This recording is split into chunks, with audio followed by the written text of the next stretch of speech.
Let us pray. Almighty God, where you have called us to govern this province, we ask your help to make decisions and laws that will be just and that will promote the interests of the people. Almagtige God, ons bid dat u gedurende ons vergaderings ons die nodige wysheid sal gee en ons motiewe suiwer sal hou en dat u ons sal help om al ons tekortkominge te oorkom en al ons besluite aan u op te dra. Sikelela ilezwe lethu nabantu balo, umusile ukhulungu kwepondo lethu. Nkosi sikelela iAfrika, tina abantwana bayo, kokhela inkokheli zayo, yaniki upolo iAfrika. All this we beg in your holy name. Amen. Please be seated.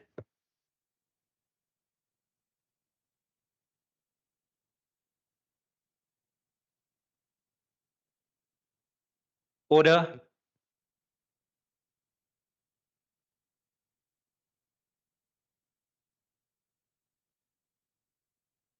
Honourable members, before we proceed, I would like to remind you about some of the logistical arrangements.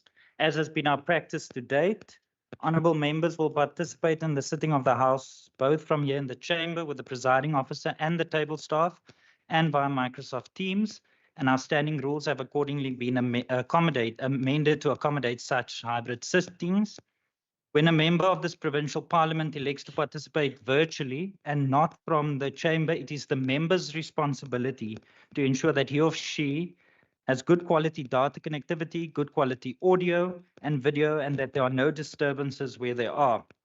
Members would note that the hybrid system has been functioning well, and poor audio and video cannot be attributed to the system, but rather to the quality of data connectivity. Honourable members, the quorum requirements for the sitting of the House are provided for in the Constitution of the Western Cape and the standing rules. Unless there's an indication of unanimous concurrence, voting will be confined to members present in the House and on the hybrid system, who are entitled to cast their votes as per the ATC issued on the 11th of August 2020. Members present in the chamber and via Microsoft Teams have all the privileges and immunities imparted by law. Honourable members who are considered out of order by the presiding officer will have their microphones muted and called to order. The Sergeant at Arms will record members' attendance. Honourable members, when an honourable member in the chamber wishes to raise a point of order, such an honourable member may address the presiding officer as expected, but must mute their microphones when they have concluded speaking. Honourable members are requested to please ensure that their microphones are unmuted when the presiding officer recognizes them, and when they are done speaking, to please mute their microphones. Honourable members participating in the sitting of the House via Microsoft Teams are requested not to sign into Microsoft Teams on more than one device. Honourable members, the media have also been granted access to the MS Teams meetings as guests of the WCPP. However, members of the press may not use the chat room or speak or activate their cameras while the sitting is in progress. For the sitting, language translation services are available in the chamber as usual and on Microsoft Teams via the respective channels. Honourable members, I wish to remind you that no interjections are permitted during these hybrid sittings, and to this end, I wish to draw your attention to Rule 40 of our standing rules. Honourable members, before we proceed with the business of the House, I would like to make a ruling that is an outstanding ruling of the, just give me 1 second, I think it's the 14th of August. Honourable Binvogel, can you please rise? Honourable Binvogel, during the questions to the Premier without notice on the 14th of August 2025, the Honourable Chief Whip, Mr. Bosman, raised a point of order concerning an utterances made by the Honourable Member Binvogel, and I quote, moordenaars. The Chief Whip requested a ruling on whether it was parliamentary for the Honourable Binvogel to utter such a remark. As I did not clearly hear what was said at the time, I therefore sought clarity on the utterances made from the Honourable Binvogel, whether she referred to any member in the House. Honourable Binvogel responded by saying, and I quote, "No, Honourable Speaker," close quote. When the Honourable Binvogel denied referring to any Honourable member, I accepted the word of the Honourable member and indicated that I would study Hansard and take the pretext, the context, and the post-text into account when I make my ruling. Having now had the opportunity to study the unrevised Hansard, I would like to rule as follows. The transcript reflects that the Honorable Van Vogel stated, and I quote, moordenaars.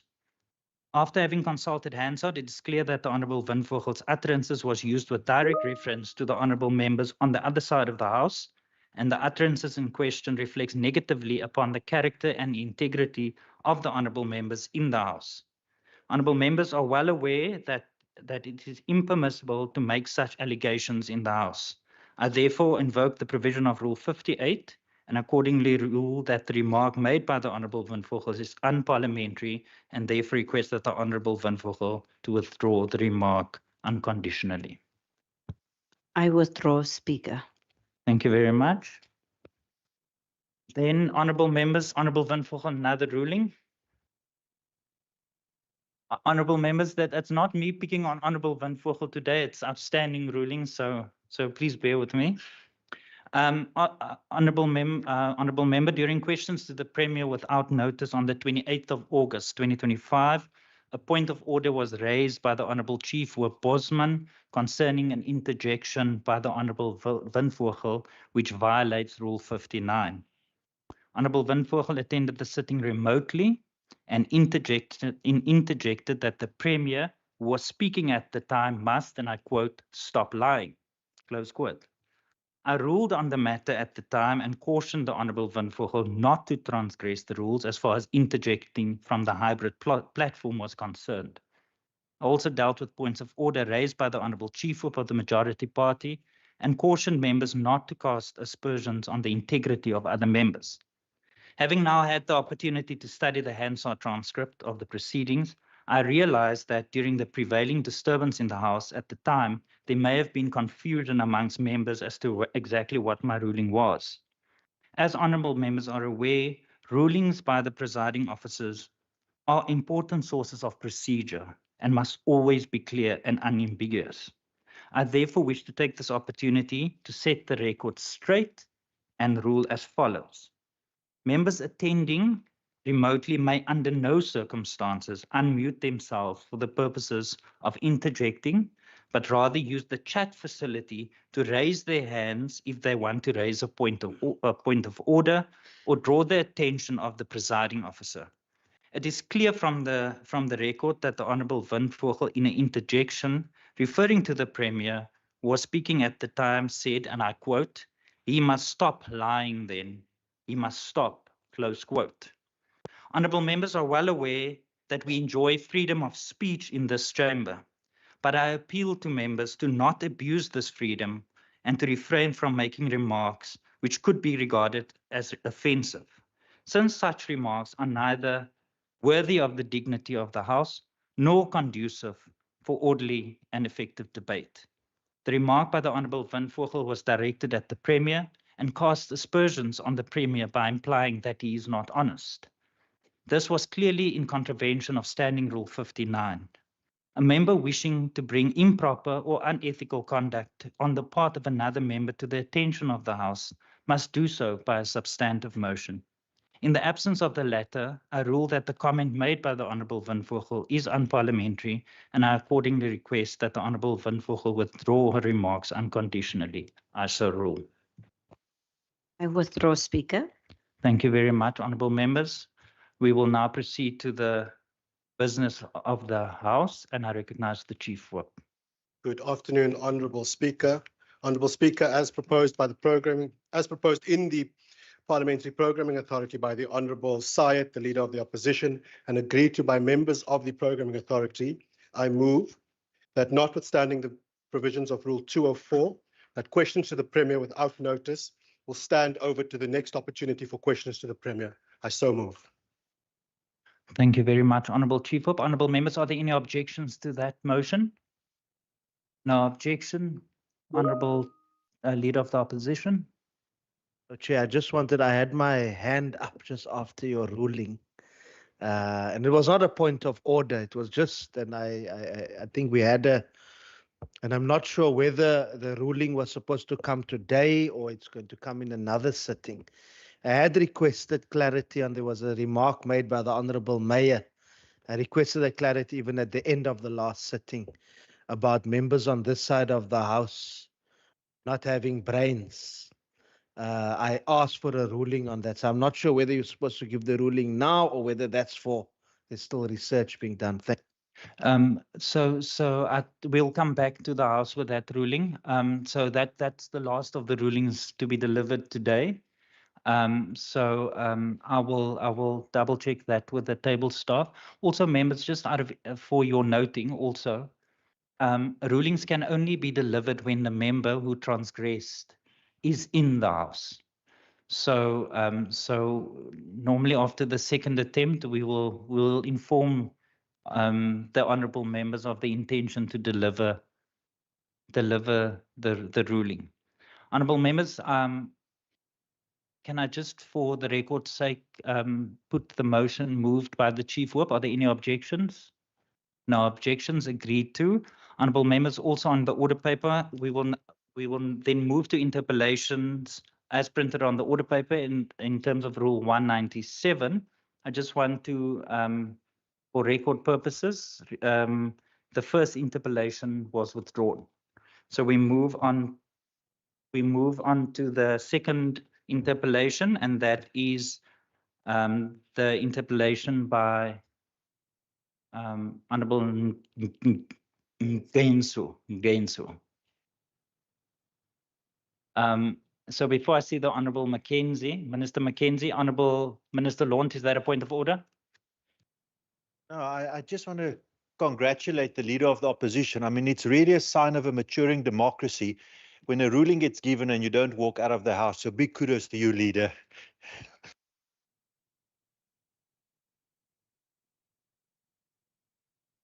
Honourable Minister, that is not a point of order. Honourable Minister, do you need the podium? Then I recognize the Honourable Minister Mackenzie. Thank you, Honourable Speaker, and thank you, Honourable Member, for this question and the interpellation. The recent incidents in Naisna is a stark reminder of the challenges we face as a nation, and it underscores the urgency of our collective efforts to build a truly cohesive and non-racial society. In response to the first question regarding the measures our department is implementing to combat racism amongst the youth, I can report that our strategy is multifaceted and proactive throughout the various components of the department. It is anchored in our vision of creating an inclusive and equitable environment through sport, recreation, arts, culture, and heritage. Our approach is preventable and developmental, using sport and recreation as a vehicle to promote respect, inclusion, and non-racialism. All departmental sport development programs are designed to bring young people together across racial, cultural, and socio-economic divides, creating safe and structured environments that actively discourage discrimination and inclusion. Specific measures include, for example, the department is anchored in our provincial strategic plan, identifies cohesive communities and youth agency as critical levers for reducing polarization by strengthening social cohesion and non-racism on Mandela Day. Practical example, for example, this year we were in Caledon, where young people were encouraged to plant trees on Mandela Day with the Premier of the Western Cape, practically acknowledging and celebrating their diversity. Our national and provincial mass participation events, for example, the Big Hawk is coming up on the 2nd, and I urge all members of this House to please participate in that activity. But more importantly, it deliberately encouraged inclusive mixing of urban and rural communities and exposing youth to the richness of our South African sporting and cultural diversity.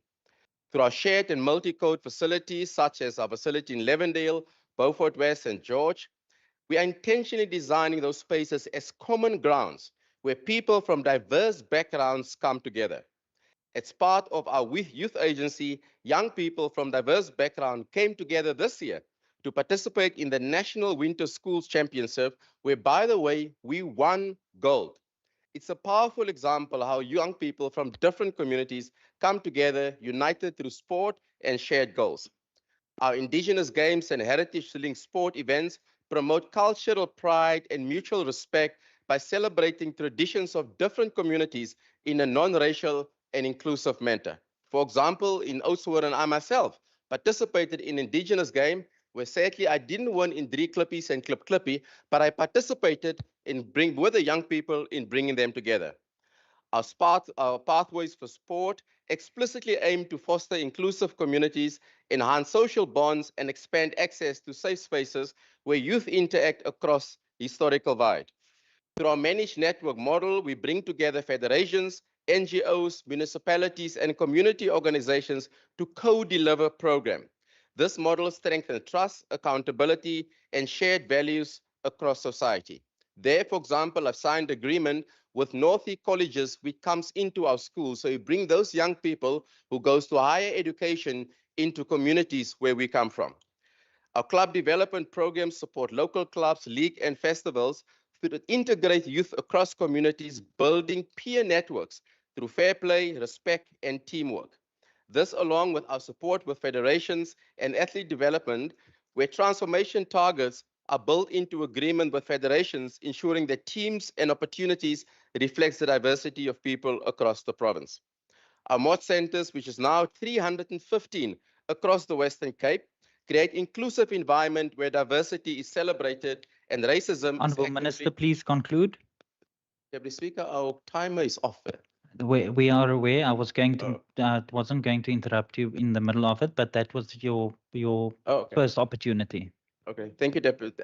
Thank you, Speaker. I conclude waiting for the next one. But can we please get our time up? Thank you. We are busy dealing with a technical issue. Honourable members, there is we're dealing with a technical issue. Can I just get confirmation from the table staff if that's been dealt with?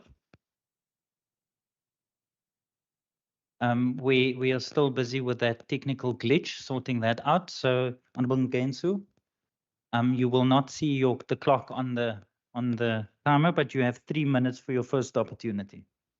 Speaker, we reject the shallow measures as tabled by the MEC for sports, as it fails to appreciate that the entrenched racism in this province shows the persisting legacy of centuries of colonialism of special type and decades of apartheid.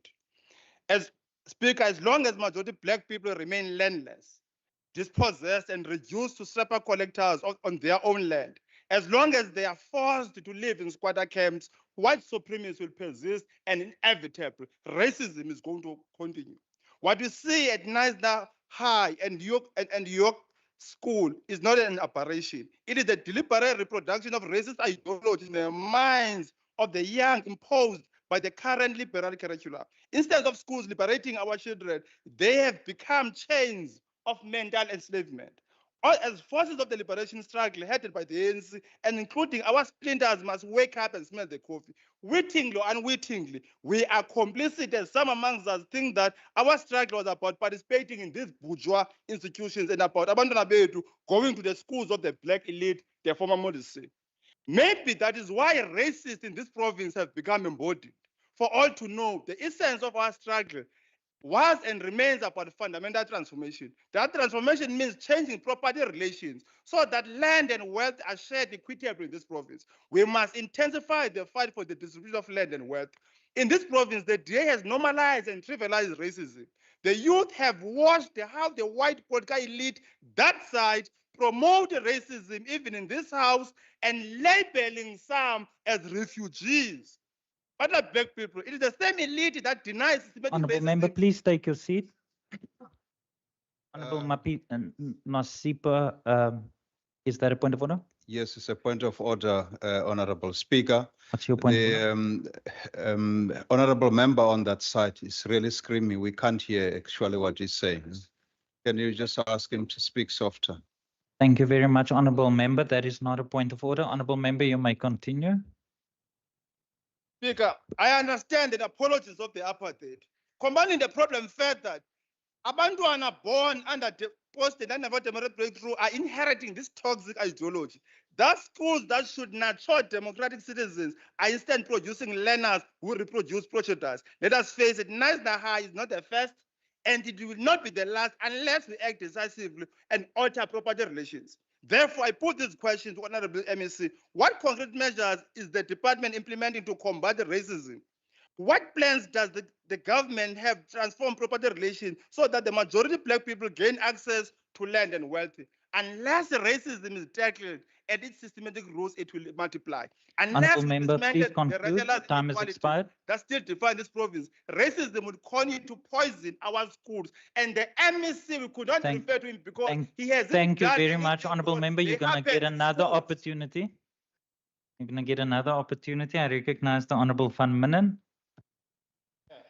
Honourable Speaker, I rise today to express deep concern over the recent racist incident in Knysna, where the use of an illegal and purgative racial word was used. This kind of blatant racism has no place in our province, in our communities, or anywhere else in our democratic society. However, in this House, we have a party whose leader has been accused of using the same word. And being a leader means you must be held to a higher standard. When that standard is violated, there must be consequences, not just to punish, but to set a precedent that no one, regardless of positional power, is above the law. At the same time, Honourable Speaker, I find it rather ironic that the member of the ANC, a party that has been championing BBBEE for years in the name of redress and transformation, now stands here questioning the impact of racism and social inequality. The question we should be asking, how has BBE as implemented truly contributed to social cohesion? Has it united our people or deepened the divides through elite enrichment and political favoritism?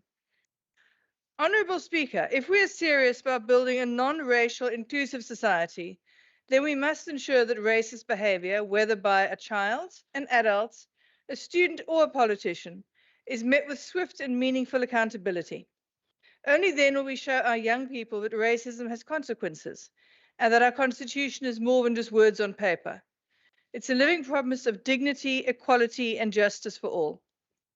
Considering this, can the genuine Minister Mackenzie expand on the measurable steps that the Western Cape Department of Cultural Affairs and Sport is taking to actively promote social cohesion, particularly in historically divided communities? I thank you. Thank you very much, Honourable Van Minnen. Honourable Syed, is that a point of order? What's your point of order? My point of order is on the issue of relevance. Triple BE is not relevant to this particular debate. I don't know where the Honourable Van Minnen came with that. Thank you very much, Honourable Order members. There was a point. Order.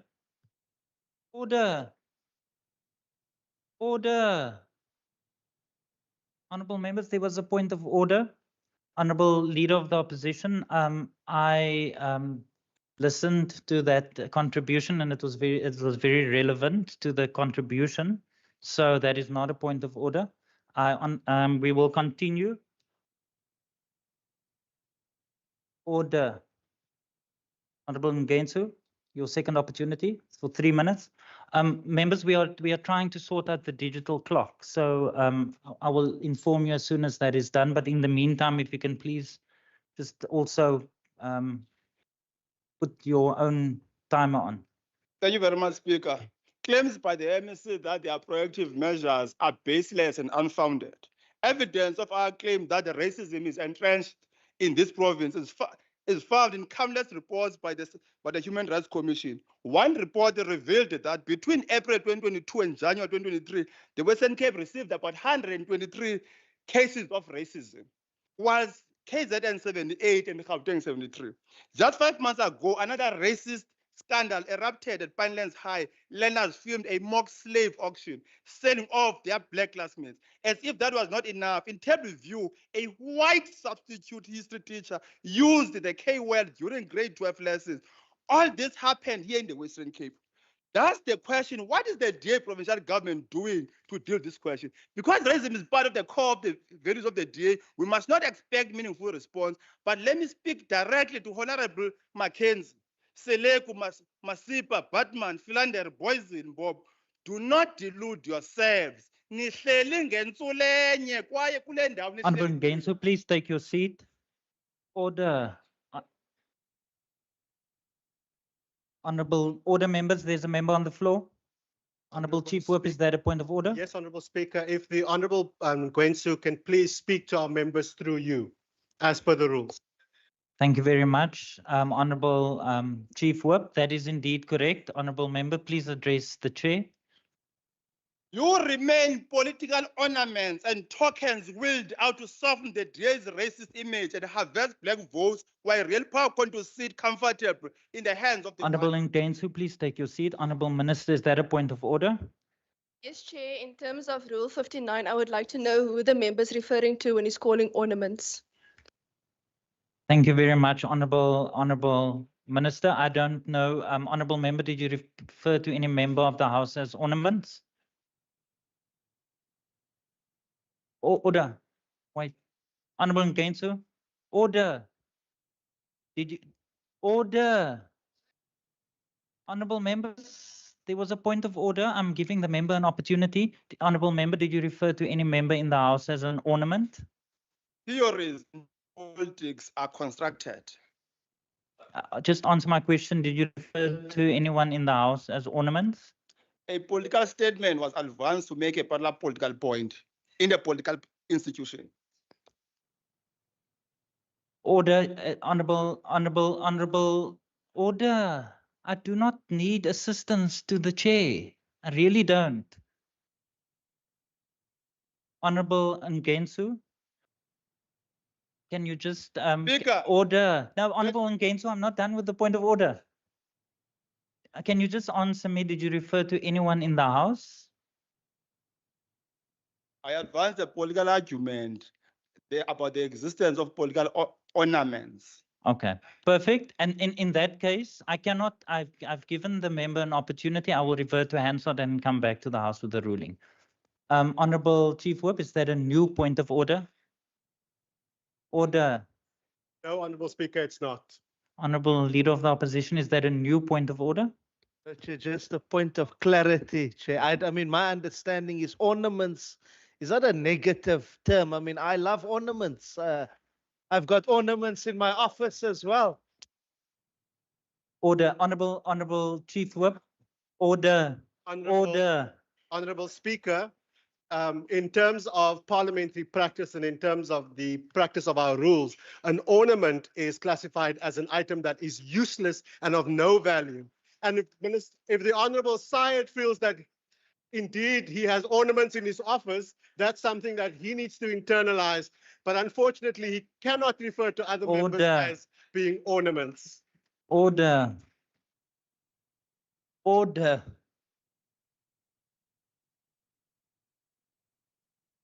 Order, members. Order. Honorable members, I've made a ruling, and that's why the pretext, context, and post-text of all rulings are very important, Honorable Syed. So that will be taken into account. With that being said, Honorable Ngensu, my apologies. Can we just get an indication how much time is left? You have 1 minute, 40 seconds left. The demotion of the competent Professor Mbombo and Honorable Rigel, that too is enough evidence that the DA has no genuine space for black leadership. That is racism. Refuse to be kitchen girls, and garden boys of the buses on this house. Look at even how.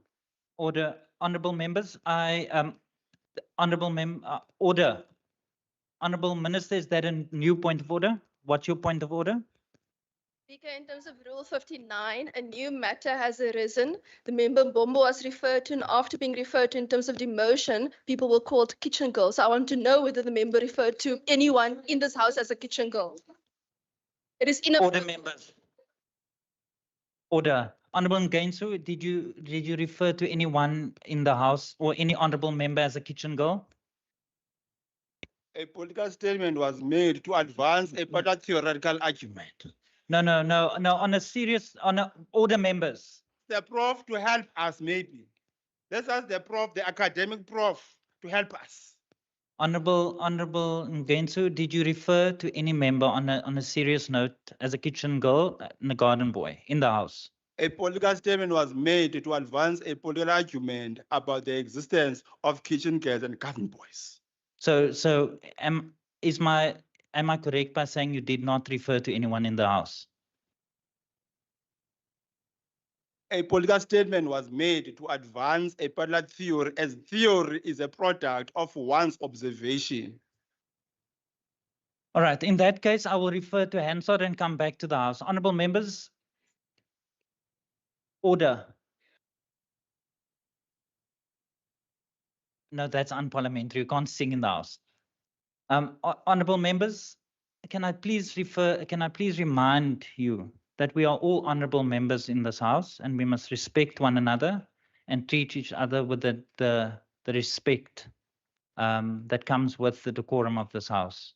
The citizens that is watching the sitting, and before we lose the decorum of the House, that we please just also be mindful that we are dealing with very important matters. While freedom of speech is absolutely protected and you have the absolute parliamentary privilege inside the House, that we also are just mindful of how we engage one another. With that being said, Honorable Chief Whip, I'm not going to entertain any further points of orders because we need to get through the business of the day. What is your new point of order? The Honorable Benson and Gwensu is also in violation of Rule 59. So when you do make your ruling and study the Hansard, please take that into consideration because the Honorable Benson and Gwensu did impute an improper motive on a member of this House, i.e. the Premier of the Western Cape. Honorable Chief Whip, I've already ruled. The Minister rose on exactly that rule, so I will okay.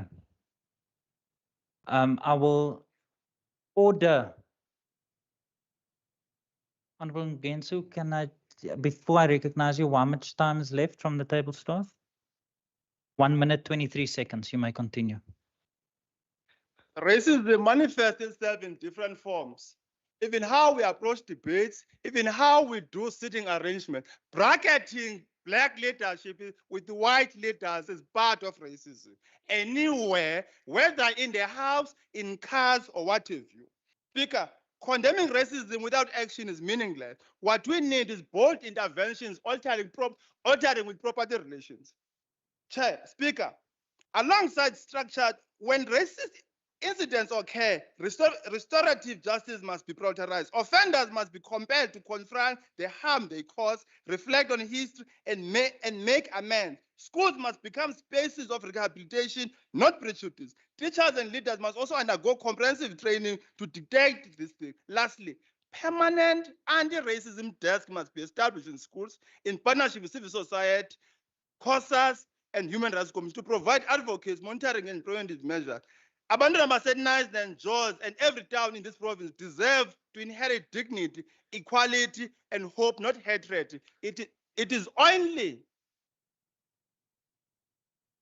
Order, member. Honourable Minister, there's a member on the floor. No, the time is not expired. The honourable member still has 10 seconds left. And honourable Minister, if you want to address the chair, please rise and then address the chair. You can't be shouting from your bench. Honourable Ngensu, you may continue. Thank you very much, Speaker. It is when important issues of this kind are raised, when racists will stand to disrupt so that society and our people cannot hear what is being discussed. As the ANC, we hate racism. We died, others exiled in the fight against conclude. Your time racism was at the heart and center of our struggle for national liberation. Racists must fall and racism must come to an end in this house and in this province. Order before order. Order. Order. Order, members. Order. Order, members on both my left and right hand side. Honorable members. Honorable members. Order. Honorable Mackenzie, Minister Mackenzie, I recognize you. Thank you, Honorable Speaker. Honorable Speaker, the Oxford Dictionary defined racism as the inability or refusal to recognize the rights, needs, dignity, or value of people of particular racial or ethnic group, or the belief that some races or ethnic groups are inherently superior or inferior to others.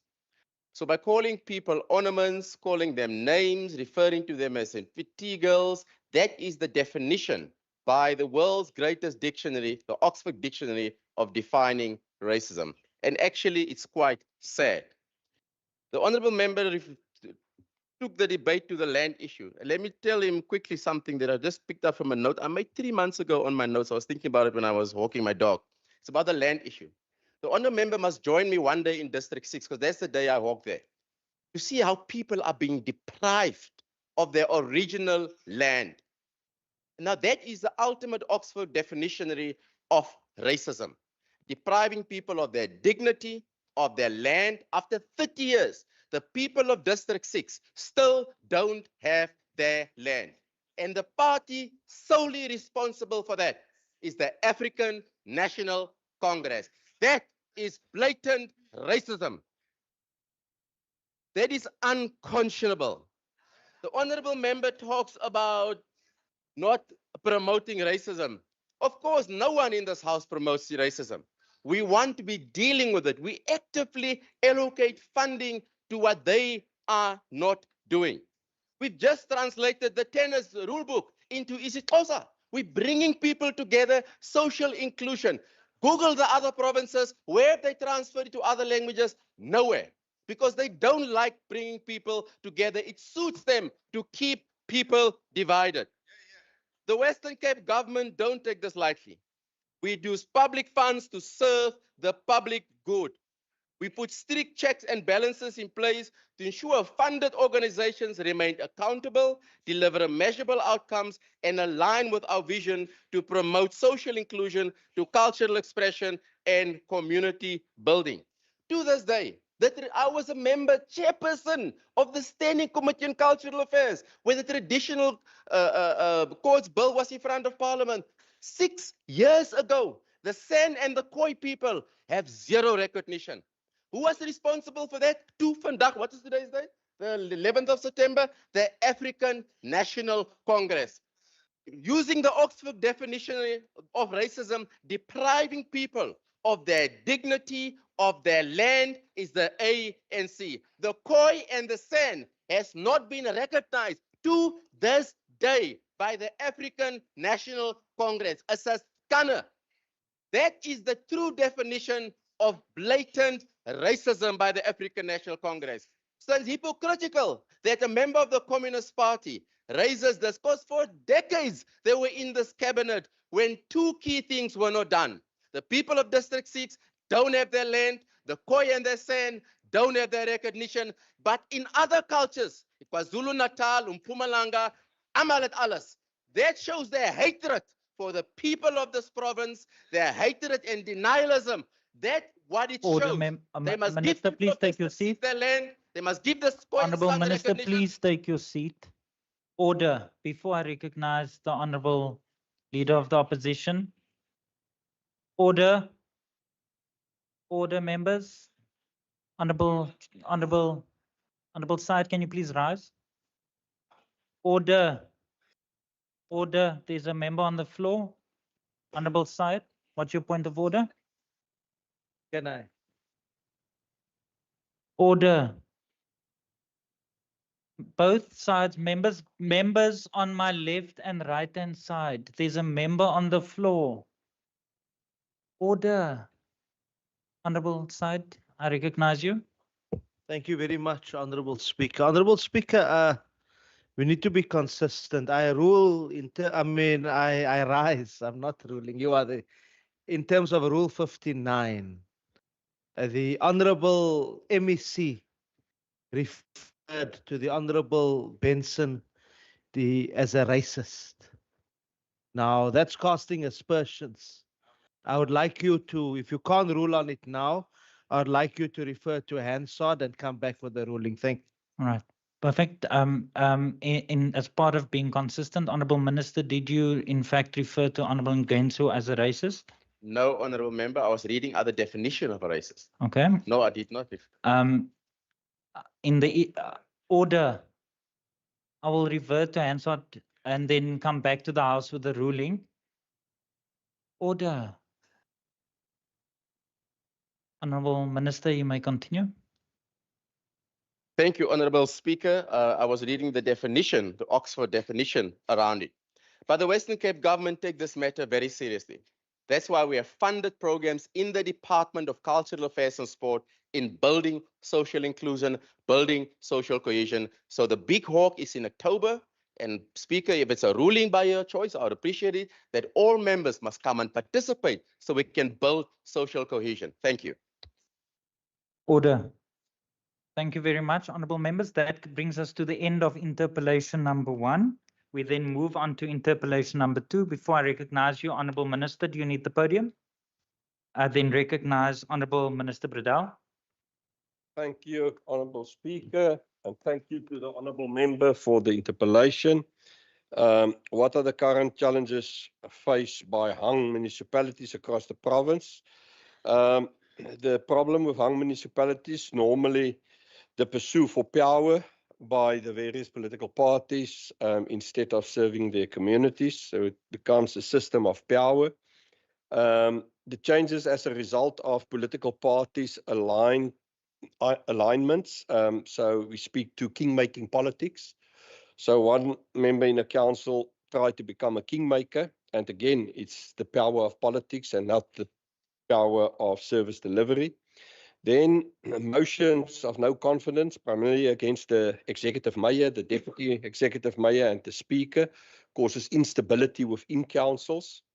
Then there's also the situation where the resistance by the current political party in control that has lost the majority to call a meeting to elect the new mayor or deputy mayor and speakers. And then that leads to court cases and unnecessary waste of taxpayers' money.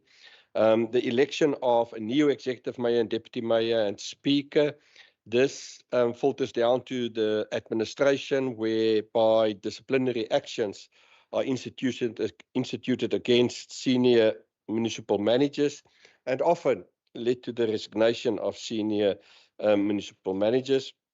Causes of elections and new elected mayors leads to the new mayoral committees. That causes also instability within the council. The resignation of the executive mayor that leads to the deputy executive mayor taking over from the roles and responsibilities and functions of the mayor, and then the mayoral committee collapsed. And then if the deputy mayor is long enough there and they institute a new mayoral committee, then we elect a mayor, and then the new elected mayor must then fire the executive committee and then elect his own executive committee. At the election where the mayor gets elected, then they must also elect the Section 80 standing committee members, chairpersons. So that's also a process because, as you can imagine, that's also firing previous mayors' Section 80 committees, or they lapse when the mayor vacates office. In the absence of formal legislation regulating coalition politics, that creates a lot of tension within municipal sphere, and that also makes it very difficult to attract competent, and especially it's very dangerous for young people to enter that space because of the uncertainty. Then the second part of the interpellation, what interventions has his department instituted to resolve these challenges? The department contributed to the legislative framework process, in particularly the various proposal amendments to the Municipal Structures Act, the Coalition Bill, as well as the review on the new white paper for local government. And within these 3 pieces of legislation, hopefully we can build in a system of stability for long-term sustainability. When there is a resistance by the current political party in control that has lost the majority to call a meeting to elect a new executive or deputy executive mayor or speaker, my department has invoked Section 29(1)(a) of the Municipal Structures Act to call and chair such a meeting and monitors the election. Honourable procedure. Minister, your time has expired for your first Thank you. opportunity. Please conclude. I recognize the Honourable Lita Kong.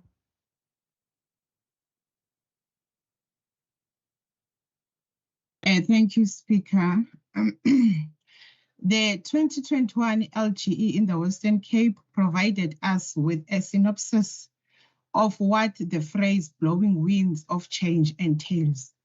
It was in that year that we came to realize that these winds have now reached the shores of the Western Cape province, sorry, and that people of this province are too eager to see changes in governance from that point and going forward. Speaker, the reason for the changes in voting patterns is a result of the masses realizing that political parties, which they had entrusted in the past to solely run this municipality with outright majorities, in the last 3 decades or so, are no longer have the capacity and the capability to provide them with proper governance and lead them to prosperity so far as the service delivery is concerned. Speaker, moreover, the reason why this province is currently sitting with 16 hung municipalities because people feel that the DA failed them in the past and now people are searching for alternative political parties to lead them. The challenges currently facing some of the hung municipalities in the province were worse under the DA governance compared to present. Furthermore, Speaker, politically, the existence of these hung municipality structures should be seen as a transition from the old order to the new order. It is a passing phase as our people are still searching for a stable political party that will lead them to prosperity going forward. And that party, Speaker, is the Economic Freedom Fighters. I will pause there so long. Thank you. Thank you very much. I recognize the Honourable Bryant. Speaker, members of the Infrastructure Committee recently visited Knysna municipality, where we were briefed by officials and embarked on a number of oversight visits under the leadership of our chairperson, the Honourable Dirk Wessels. It's well known that Knysna's residents have been grappling under basic service interruptions, unaddressed infrastructure issues, and a general lack of accountability from local leadership under a series of dysfunctional coalitions, particularly under the ANC and the PA. This dysfunction not only impacts the quality of life for residents, but it also undermines overall trust in local government. We can't ignore the reality that when municipalities like Knysna fail to deliver due to these chaotic coalitions, it's the people who suffer. Whether it's delayed waste collection, unreliable water supply, deteriorating roads, or as we saw in Knysna, sewage spilling out of manholes, the effect of bad governance is wide-ranging. And this is exactly why the new Western Cape Monitoring and Support of Municipalities Bill should be seen as a beacon of hope. The bill offers a vital framework for monitoring municipalities' performance and providing targeted support where necessary. It aims to ensure that local governments like Knysna are held accountable and operate transparently. The bill will empower the provincial government to step in and provide assistance to underperforming municipalities, preventing them from spiraling into deeper dysfunction. Importantly, it's a proactive measure, enabling early intervention to address problems before they become crises. But most importantly, the residents of Knysna have learned a very hard lesson, that becoming complacent about local politics can lead to chaos in a municipality and very serious long-term consequences. Thank you. Thank you very much. Adi Akbar Stoffel, do you need the podium? Can I get the podium, please?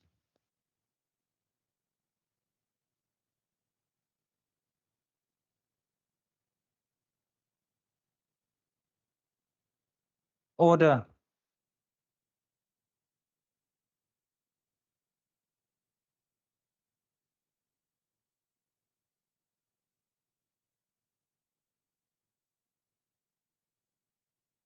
Thank you very much, Honourable Stoffel. There's a member on the floor, Honourable members. Honourable Speaker, The ANC have consistently warned that the Department of Local Government under the MEC Bredel has become the source of instability in our municipalities. His powers are being weaponized to purge and destabilize non-DA municipalities, and the Western Cape Monitoring and Support of Municipalities Amendment Bill is the latest tool designed to tighten this political stranglehold. Hang municipalities remain one of the most urgent governance crises facing our province. In Waterskloof, Knysna, Beaufort West, Canaland, Laingsburg, and many other municipalities, MEC Bredel fingerprint are visible in the destabilization and has led the council meetings collapse into walkouts, endless disputes, and revolving door leadership. This leaves residents with collapsing water infrastructure and uncollected refuse. Toxic political battles suffocate administration, leaving no consistent service delivery program. These municipalities are paralyzed by instability, and residents are the ones who suffer. Honorable Speaker, our question to the MEC is that what is the interventions that he has, that the department put in place to stabilize governance in these dysfunctional municipalities? How is the department ensuring that municipalities or municipal officers are supported to deliver service under the conditions? And as local government election approach, what long-term plan exists to prevent these cycles of chaos from repeating? Speaker, our citizens deserve stability, not political games. Unless decisive interventions are made, the people of the Western Cape will continue to pay the price for the DA-engineered instability. In closing, Speaker, the MEC must stop his political games that are destabilizing our municipalities. Honourable Stoffel, please conclude. Your time has expired. Mr. MEC Bredel, as we speak, Kalisdorp, Suez is all over. Laingsburg. Thank you very much. No, the ANC is not in charge. The ANC Thank is you. not in charge. It's you. Thank you, Honourable. You must stop this Thank you. municipality. Thank you. Order.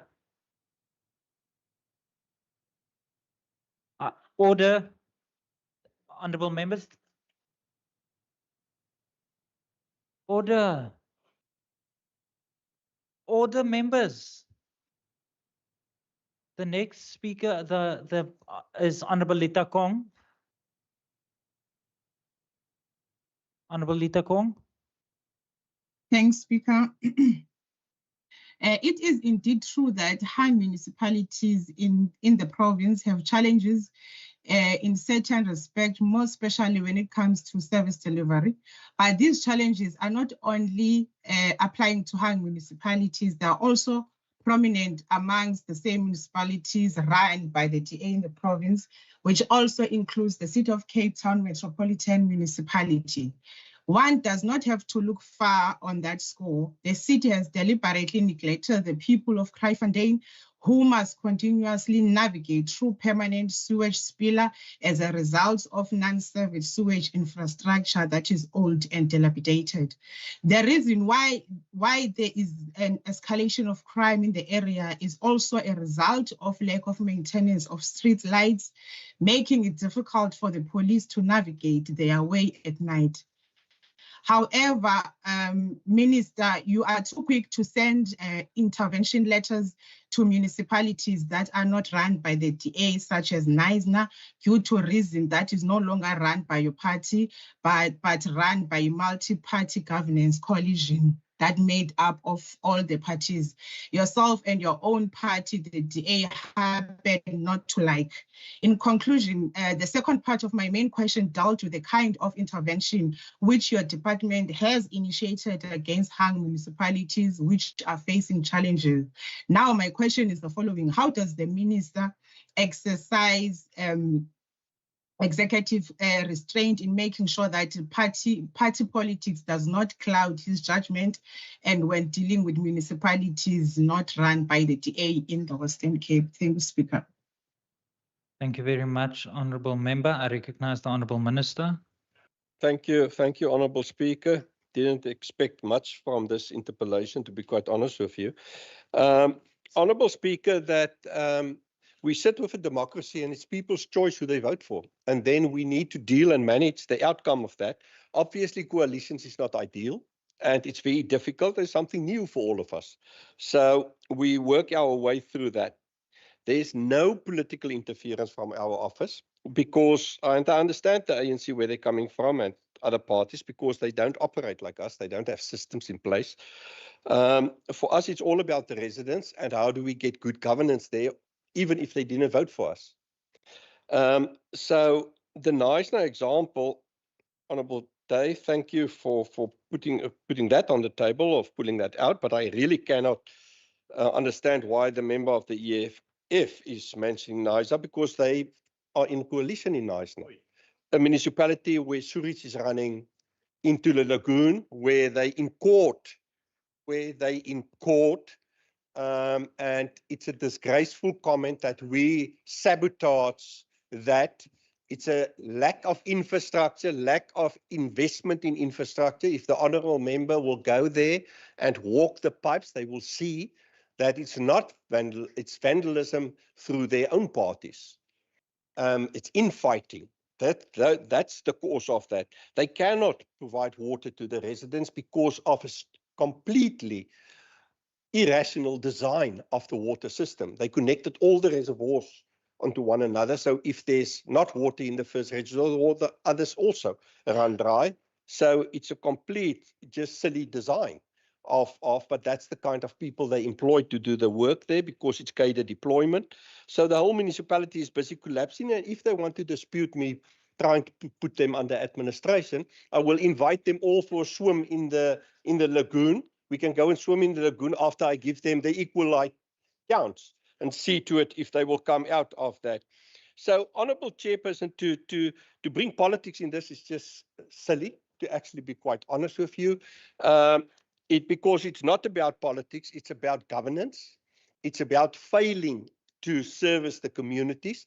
And 90% of the municipalities, or all of them that was mentioned, is either ANC controlled or we took them over now from. Now, you see, and that's the misunderstanding of government. Give them money, because that's exactly what Kaneland is also asking for. Just give us money, so that we can steal more money at municipalities. That's what they want. So we don't have a budget to just go to municipalities. When Honourable Chair, when we intervene in municipalities, it's our department who's keeping the taps open. If we didn't invest in the water system in Knysna and in the sewage system, it would have been chaotic long time ago. The same with TWK, the same with Beaufort West that we need to try and fix now. And we will keep on trying to fix those infrastructure because we speak to the lives of people at the end of the day. And hopefully, come next election, the people will realize that there's only one party that they can trust with their lives, and that's the Democratic Alliance. Thank you.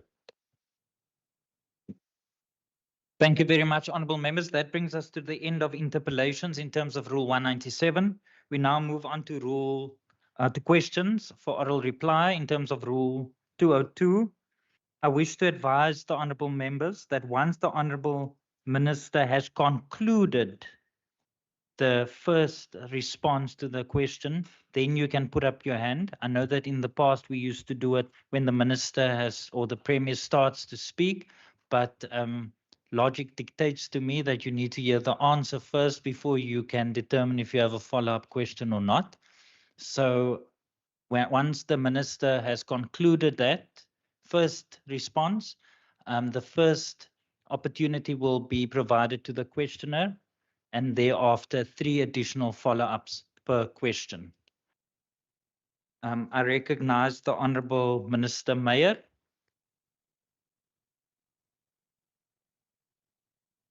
Honourable Minister Meyer, Honourable Chief Whip.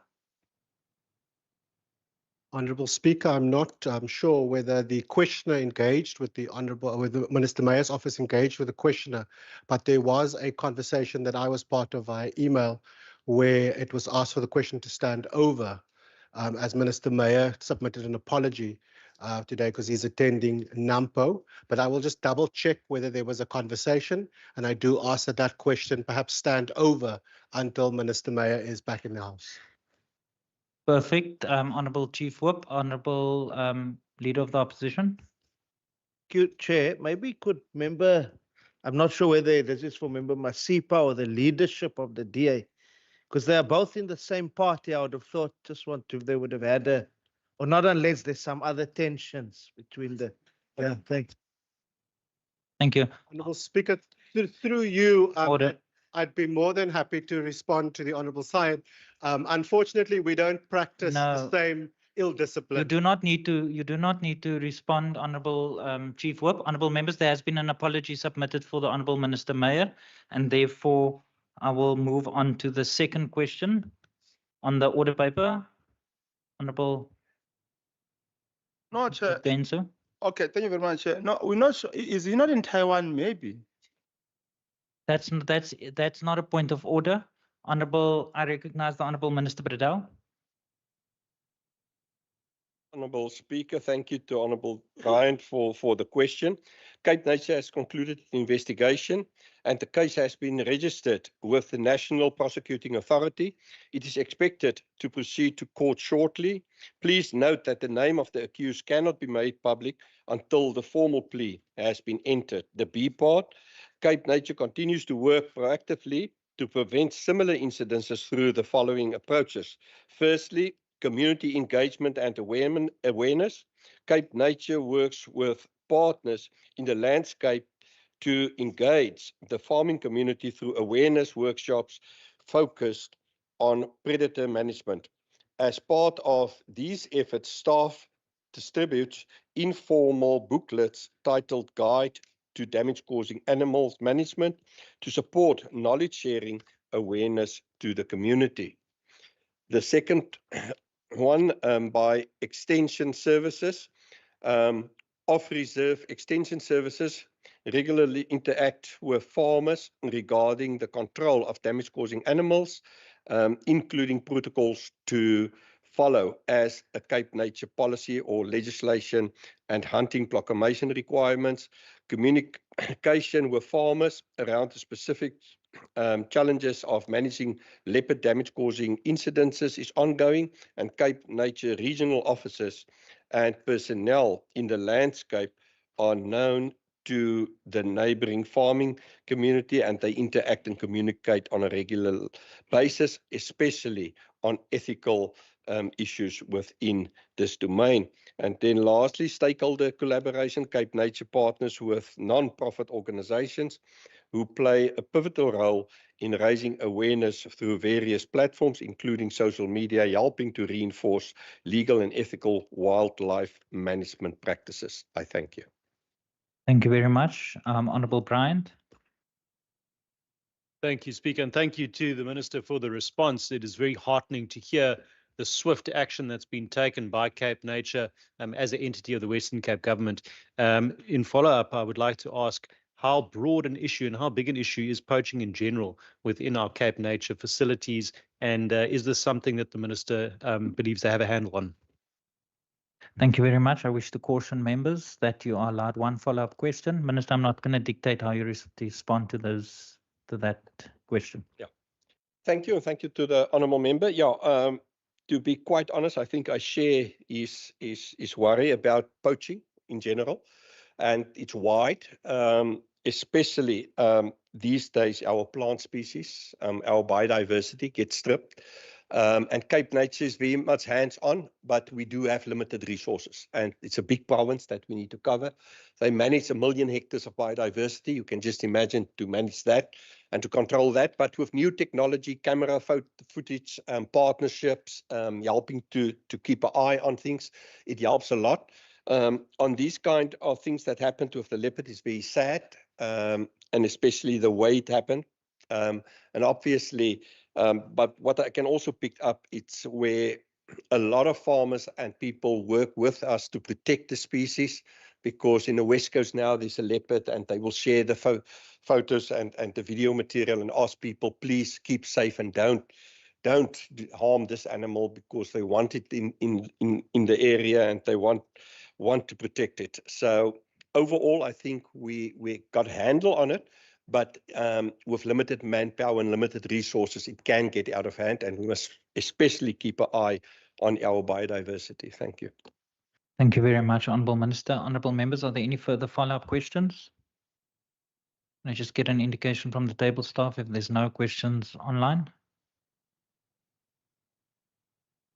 That brings us to the end of question number 2 as printed on the question paper. We move on to question number 3, and I recognize the Honourable Minister, Minister Bredell. Thank you, Honourable Speaker.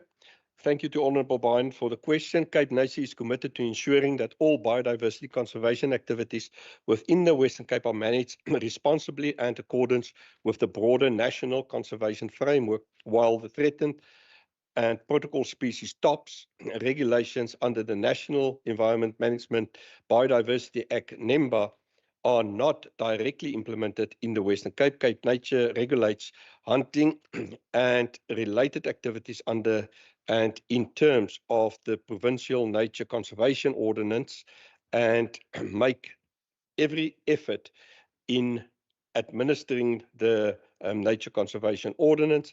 This is done to ensure consistency, coordination, and alignment with all national legislation, including but not limited to solely the TOPS regs. To ensure alignment with the national objectives, Cape Nature, in cooperation with the national conservation principles, our permitting system takes into account the intent and conservation objectives of TOPS, particularly where threatened and protected species are concerned. Within Cape Nature, operations are aligned so that the manager overseeing the permit processing coordination also drafts the annual hunting notice, including responding to public comments. Secondly, applying strict permit conditions. Hunting permits are evaluated carefully with additional restrictions or refusals applied where species of conservation concerns are involved. Thirdly, coordinates with national authorities where activities involve species that are listed under TOPS or where interprovincial movement is proposed. Applicants are guided to obtain the necessary NEMBA or TOPS permits from the Department of Forestry, Fisheries and the Environment. Then uses scientific assessments. Cape Nature based its decisions on current population status, ecological sustainability and conservation science to ensure that hunting activities do not negatively impact species at risk. Also monitoring compliance and enforcement.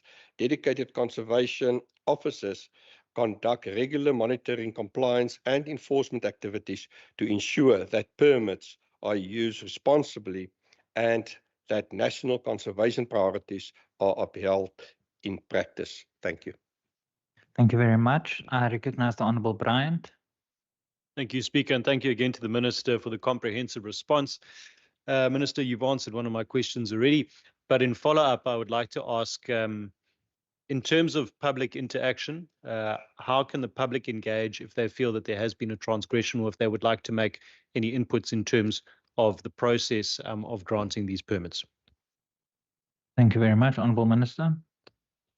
They can call directly Cape Nature. They can go to the nearest conservation agencies because Cape Nature's got a very good on the ground operations working with SAPs, green scorpions, etc. They can contact any of those institutions and they will guide them and they will help them, and definitely a Cape Nature official will assist them through it. Thank you. Thank you very much. Are there any further follow-up questions? Can I get an indication from the table staff if there's any questions online? Thank you very much, honourable members. That brings us to the end of question number 3. We move on to question number 4 as printed on the question paper for oral reply, and I recognize the Minister of Infrastructure, Minister Simmers. Thank you very much, Speaker. The member poses 3 sub-questions, 2 through to me. She first asks, how far is my department with a plan for a social housing project in Sea Point? So point number one is that it's now called 353 on Main, formerly Tafelberg. In Sea Point project is in the enablement phase. The preliminary stakeholder engagements were concluded in July 2025. 3 concept development scenarios were presented to stakeholders for inputs. Our professional team is in the process of refining the concept development scenarios, with the preferred feasible and viable concept scenario being aimed for release to all stakeholders by October 2025, and the target for submission of the statutory or the relevant statutory applications is March 2026. The second component is whether my department has appointed a contractor for the project, and if so, what are the relevant details. Again, this project is in the enablement phase, so no. If the question relates to the appointment of a construction contractor, however, a multidisciplinary professional service provider team has been appointed to assist the department with the required enablement work to secure the appropriate rights for the development. The third component is whether my department has started with the stakeholder engagement process, and if so, what are the relevant details. Indeed, my department and the professional team activated preliminary stakeholder engagements in May 2025. The preliminary stakeholder engagements concluded with a feedback session which was held on the 31st of July 2025. The professional team is currently in the process of considering all comments, input, ideas, and thoughts shared by the stakeholders during this preliminary process, and we are refining the concept development scenarios. All information made available to the stakeholders, including the baseline assessment reports, presentations, and notes of the discussions or meetings or sessions, have been published on the dedicated webpage for this project. The next opportunity for stakeholder engagement will be within the relevant legislated provisions linked to the heritage and land use applications, which will be communicated to the stakeholder communication list or database. Thank you. Thank you very much. Can I get an indication if there's a follow-up question? Recognize the Honourable Vessels. Thank you very much, Speaker, and thanks, Minister, for that comprehensive answer. Minister, we understand that the processes between the different spheres of government is sometimes lengthy, but I know the department still aims to ensure and restore the dignity to our communities. That's my question. While these processes take place, we still need to ensure that our informal settlements is also upgraded. So is the department receiving sufficient budget from national, and does it keep up with the demand in the Western Cape? Thanks. Thank you very much, honourable members. Minister, before I recognize you, I just wish to caution members again that you are allowed one follow-up question. Minister, I'm not going to dictate how you respond to that. Questions? So thank you very much, Speaker, and through you to the member. Thank you for the question. Given that the ultimate beneficiaries of the social housing component of 353 are those individuals who live in informal settlements currently and who work within the inner city. Indeed, there is a worrying trend, Honourable Speaker and members of the House, that over the next 3 financial years, we're actually seeing a rapid decline in the informal settlement upgrading partnership grant, which is being provided through the National Department, not only to the Western Cape, but actually ultimately to all provinces, which does pose a bit of a risk and a bit of a concern pertaining to the continuation of the informal settlement upgrading program itself, given that the budget, which by year 3 of this current MTF cycle that we will be receiving as a province, is actually a third of the total budget we got, if I look at it historically. So indeed, that is a massive concern. But if I may expand on my question, similarly, there is with the issue of social housing and the grant, which subsidizes social housing beneficiaries who do qualify through the SHI. That grant in itself is also being reduced over the 3-year cycle. So indeed, we do see from the national perspective, the grants being reduced, which is why, as a proactive government in the Western Cape, through the Department of Infrastructure and our branch, Human Settlements, we are finding and trying to tailor a specific, unique finance approach through and with the assistance of Provincial Treasury in terms of the alternative blended financing. Now we will seek to address both these scenarios in a sustainable way, given that national grants are clearly earmarked for a rapid reduction over the next 2 financial years as well. Thank you very much, Honourable Minister. Are there any further follow-up questions? The Honourable Marais. Thank you, Speaker. Speaker, social housing project in Sea Point. In South Africa, it's still something new that we are all embracing in terms of inclusivity and in terms of equality.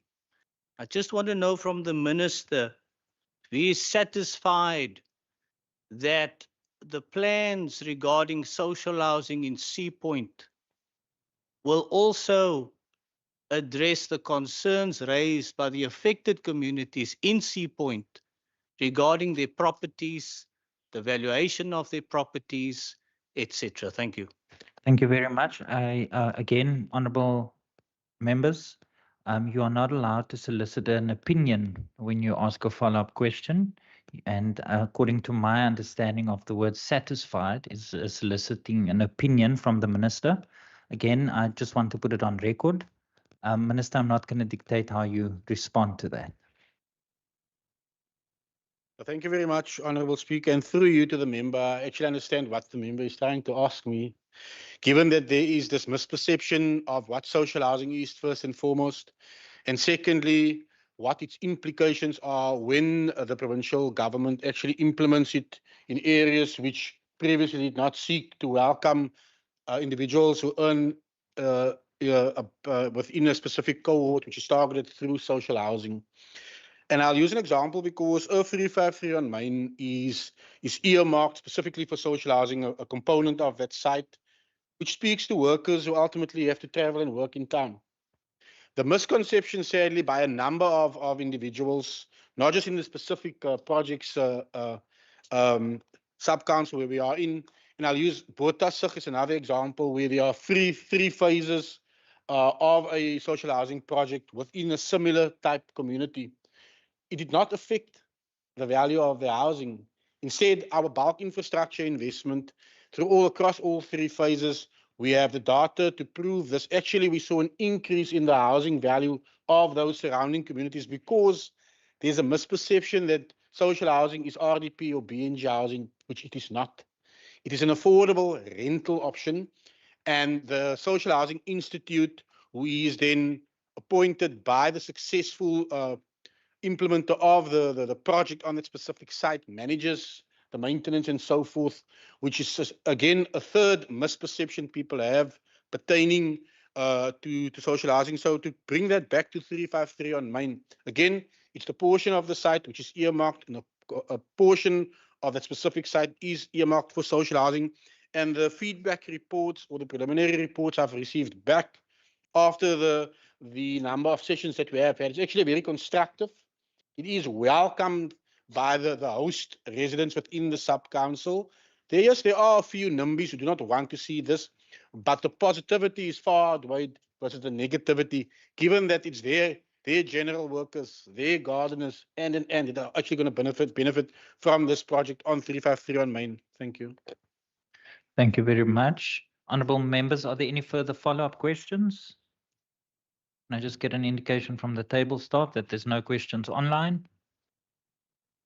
That brings us to the end of question number 4. Honourable members, as indicated on the question paper, question number 5 has been withdrawn. So we move on to question number 6. And I recognise the Honourable Minister of Education, Minister Mania. Thank you, Speaker. Thank you to the Honourable Leader of the Opposition for putting the question, which of course is on learners who have dropped out of school. It's hard not to notice that the Leader of the Opposition appears to have dropped out of the House, unless, of course, he might well be online. Speaker. Order. Honourable Minister, please speak to me. Speaker, in the nick of time. Speaker, as I was saying, I'd like to thank the Leader of the Opposition for putting the question, which of course is on learners who have dropped out of school. I would start by saying we need to be a little bit careful here. We cannot specifically provides statistics on the number of learners who have dropped out of school, as learners may leave school and be deregistered on our system for a whole range of reasons. These include, of course, relocation to another province or country, further study, for example, at an FET college, homeschooling options or private institutions, and indeed possibly ill health or even regrettably death. So based on our centralized education management information system, enrolled data from the 1st of February 2025 compared to current exam registrations numbers, there has been a reduction in the number of grade 12 learners by about 485. However, as mentioned, there are a variety of factors that can, of course, contribute towards this reduction. And it does not necessarily reflect dropouts. We must bear in mind, I think, also, that this is a relatively small reduction in the number of learners.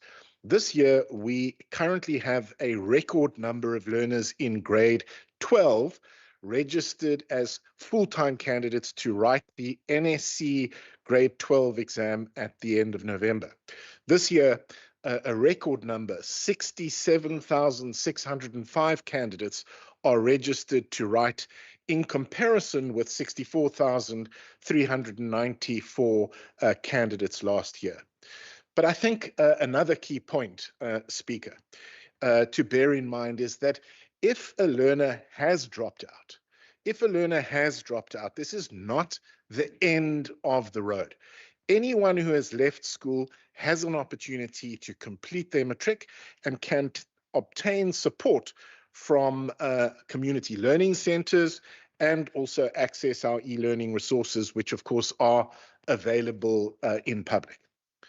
Now, the second part of the question, now, our matric teachers and tutors and officials have been hard at work preparing our candidates for the final hurdle of their school careers. Nearly 22,000 matrics attended our Back on Track winter school during the mid-year holidays, which took place in all 8 education districts in our province. Revision classes will also take place during the spring school holidays in October, while matrics also have weekend revision classes during the 3rd term through this program. And of course, as the Honourable Leader of the Opposition knows, schools and districts have also run additional preparation sessions, extra classes, and tutoring sessions according to the specific needs of their candidates.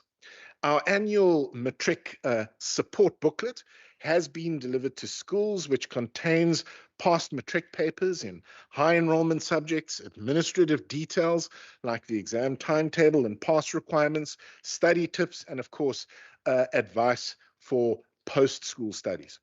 We also provide tips for success, a booklet that provides detailed advice on how to study effectively, the key concepts you need to know for the exam, guidance on maintaining health and wellness during the exam period, and examples of study timetables and advice, importantly, from former matric learners.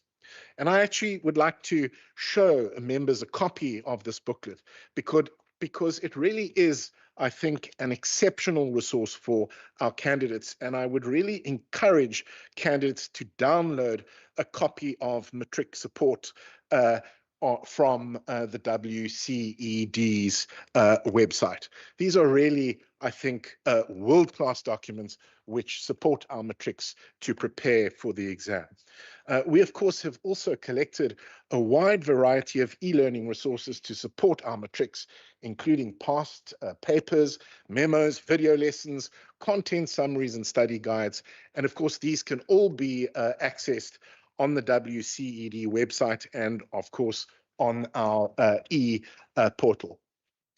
In terms of post-school careers, which I think is a very important question, and I'm pleased that the Leader of the Opposition has put it. One of the key initiatives currently being implemented by the WCED to better prepare learners for Life Beyond High School is the Career Clubs program, which is embedded within the life orientation curriculum. The career clubs are designed to create a dynamic and engaging environment within high schools, where learners and teachers experience life orientation as really a practical and empowering subject. These clubs serve as a bridge between theoretical career planning and real world career exposure. And I've certainly had the pleasure to attend the launch and opening of some of these career clubs to see the tangible benefits for our learners. Learners participate in practical career-related activities that stimulate real-world professional environments. This helps them develop a career-focused reasoning, problem-solving skills, and a much deeper understanding of the various career paths that might be available to them.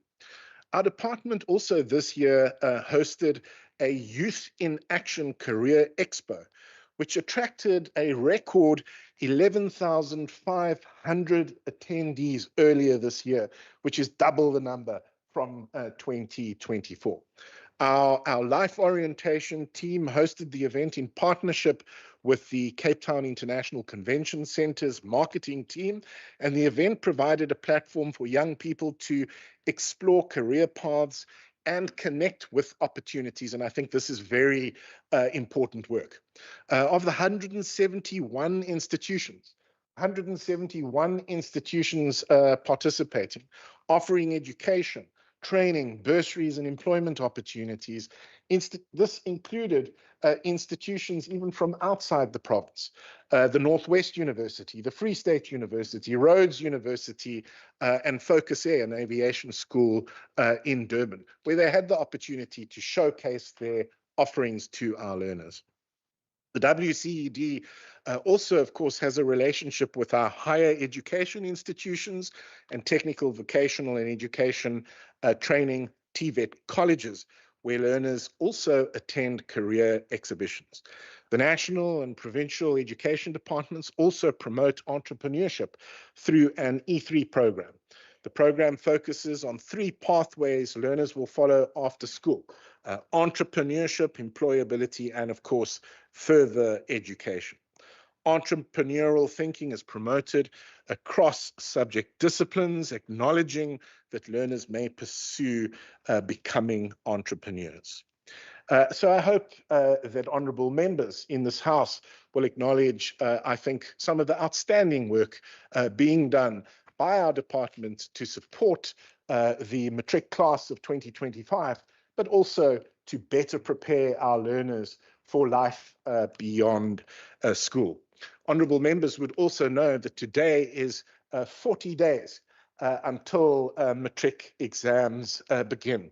So to all our matrics, my message is this really is the last stretch and time for complete focus and commitment. And the hours that our matric learners will invest over the next 40 days, I'm sure will be a great benefit to them during the exams. And I'm sure that honourable members in this House join me in saying that we are here to support our matric learners, and we cannot wait to celebrate with you when the results are finally released in 2026. Thank you, Speaker.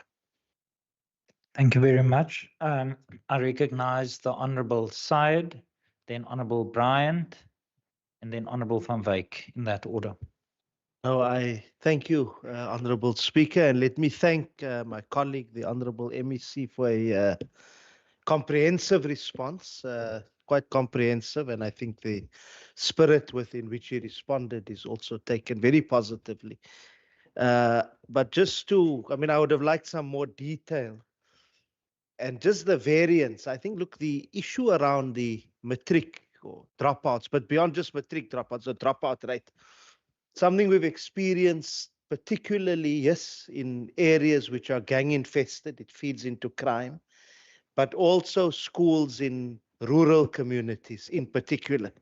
The Honourable Stoffels is shaking her head because in Kannaland, this has been a consistent complaint from parents and governing body members in particular. Just wanted to know these interventions, because it seems to me as if for many of these interventions to be activated, particularly when it relates to the issues around career guidance, it's easier in the metro or relatively easier in the metro. Honorable Side, I want do to we caution have- you, you do not need to give an explanation. Please pose the question. It's a context. The context yeah. doesn't matter now. The context was the answer from the minister. Can the minister perhaps provide us with a response or indicate to us within a rural context how some of these interventions will work within a rural specific context? Thank you. Thank you very much. Honourable Minister, you got the question? Thank you, Speaker. I do understand the Honourable Leader of the Opposition's concern about rural areas, but I do want to give him the assurance that these interventions are not confined to rural areas. And in fact, the Career Club, which I personally opened and to which I referred to in my remarks, was in fact in the Swartland municipality. But I do understand the Leader of the Opposition's concerns, but I can assure him and indeed the House that our interventions are not confined simply to urban areas. Thank you. Thank you very much. Honourable Bryant. Thank you, Speaker. The Minister has expanded a bit on the dropout rates in the Western Cape, and I think we're quite well aware that there are other parts of the country that experience severe dropout rates. Comparatively, the Western Cape is the lowest. And is there perhaps some lessons that can be learnt, Minister, from your department and applied in some of these other provinces to assist them in achieving the low dropout rate that we have in the Western Cape? Thank you. We are, of course, concerned about the dropout rate, but I do think it's important to remind members that we have one of the highest, if you like, retention rates, particularly between grade 10 and 12 in the country. And that, Speaker, is a function not only, of course, of schools working hard to follow up with absent learners, and indeed in some districts, school safety field workers working continuously to ensure that learners who are truant remain in schools. It's also a function of a much bigger investment in retaining learners in our system. And of course, that has a lot to do with providing support and remedial action, particularly to learners that we know are at risk of dropping out from the school system. And what most members are probably not aware of is that each district annually develops an improvement plan where large numbers of learners are not performing academically as required.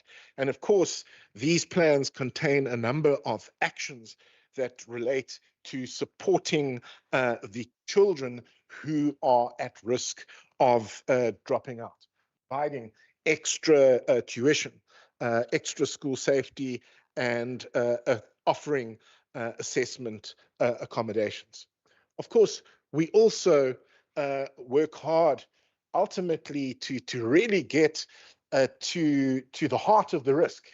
And of course, that is in the foundation phase, where we are heavily investing in improving specifically reading and writing and, of course, mathematical skills so that learners progress comfortably, so that learners keep up with the curriculum, particularly in the higher grades, and don't then become susceptible to dropping out because they're not coping with the curriculum. We also invest heavily, honourable members, of course, in identifying learners who may not be suited to mainstream education and may be much better suited to technical and vocational streams, and ensuring that those learners who are at risk find pathways into technical and vocational streams. And then, of course, finally, we are heavily focused as a department on providing behavioral programs and psychological support, particularly to learners who are at risk of dropping out. And I think that collective effort goes a long way to explaining why our department has been relatively more successful and has the highest throughput rate, particularly in grade 10 to 12 in our country. Thank you. Thank you very much, Honourable Minister. I recognize the Honourable Van Wyk. Speaker, I think I was covered by Minister's remarks in what he said, in what I wanted to ask. Thank you. Thank you very much. I recognize the Honourable Syed. Thank you very much, Honourable Speaker, and thanks to the Minister, particularly the aspect around the psychosocial support. That's important. That takes me then into this particular follow-up. Could the Minister indicate what measures are in place to ensure that those writing matrics in communities where gang violence is rife, we've been receiving those complaints, that they're able to write in a safe environment? Those writing matric are able to write in a safe environment. Thank you very much, Honourable Minister. Thank you, Speaker. I share the Honourable Leader of the Opposition's concern, of course, as we head into the matric exam, where in years gone by, the matric exam has been put at risk, not only by gang-related violence, as the Honourable Leader points out, Leader of the Opposition points out, but also, of course, by transport related protests. So I'm sure the Honourable Leader of the Opposition would agree that last week in this House, I provided a very comprehensive, if I recall, 37-minute long response to what our department is doing in order to support our schools, particularly in communities where there is gang-related environment, because of course that climate of fear does put our learners at risk. But I do want to assure the Honourable Leader of the Opposition and indeed all members of this House that we work very closely with SAPS and law enforcement and other departments. And we do have contingency plans in place and anticipate how we as a department will deal with contingencies that could potentially disrupt our matric exams, including gang-related violence, but also transport disruptions. And you will recall that in at least one matric exam, we were, I think, as a department, very successful in ensuring that the matric exam was implemented faultlessly in the middle of a quite serious transport related disruption. So we are looking forward to, we do anticipate the risk, but I want to assure the Honourable Leader of the Opposition that we do have contingency plans in place. Thank you. Thank you very much, Honourable Members. Are there any further follow-ups? If not, then that brings us to the end of that question number 6 as printed on the question paper. We move on to question number 7, and I recognize the Honourable Minister of Finance, Minister Baartman. Thank you so much, Speaker. The department notes that questions A and B are closely related and therefore provides the following integrated response. The department is acutely aware of the pressures households are facing, and we share the concern about the affordability of municipal tariffs in the current economic climate. While municipal councils carry the legal responsibility for approving tariffs as part of the budget process, DLG, together with the Provincial Treasury, actively advocates that tariffs must strike a balance between being cost reflective, meaning that tariffs must cover the actual cost of providing the service, and being affordable. National Treasury also maintains this position and has developed a cost-reflective tariff tool which provides municipalities with a structured methodology to set tariffs in a fair, transparent, and evidence-based manner, helping to ensure that consumers pay equitably for services while municipalities can recover the costs of provision. In addition, National Treasury advocates that municipalities should increase tariffs broadly in line with inflation guidelines, and where this is not possible, councils are expected to provide justifiable reasons. Every year, DLG, PT, and DEP the Department of Local Government, Provincial Treasury, Environmental Affairs and Development Planning, and I'll use the acronyms going forward, assess the tabled budgets of municipalities to review the extent to which they achieve this balance, providing constructive feedback for consideration and inclusion in the final budget. We also promote cost efficiencies to help municipalities manage expenditure and reduce upward pressure on tariffs. In addition, Provincial Treasury provides guidance to municipalities through circulars on budget processes and unpacking revenue and expenditure items that impact tariffs. Provincial Treasury also develops and shares socio-economic intelligence, such as the Municipal Economic Review and Outlook and the socio-economic profiles, to help municipalities better understand the realities faced by their residents, which informs more responsive budgeting and tariff setting decisions. Municipalities across the province, including the City of Cape Town, make use of the indigent policies, lifeline tariffs, and cross-subsidization mechanisms to shield the most vulnerable from tariff increases. These measures are further supported by the unconditional equitable share allocations, which together with the municipal indigent policies ensure that poor and vulnerable households continue to have access to a basket of basic services. A key focus is on improving public engagement so that all qualifying households are registered as indigents and can access the relief provided.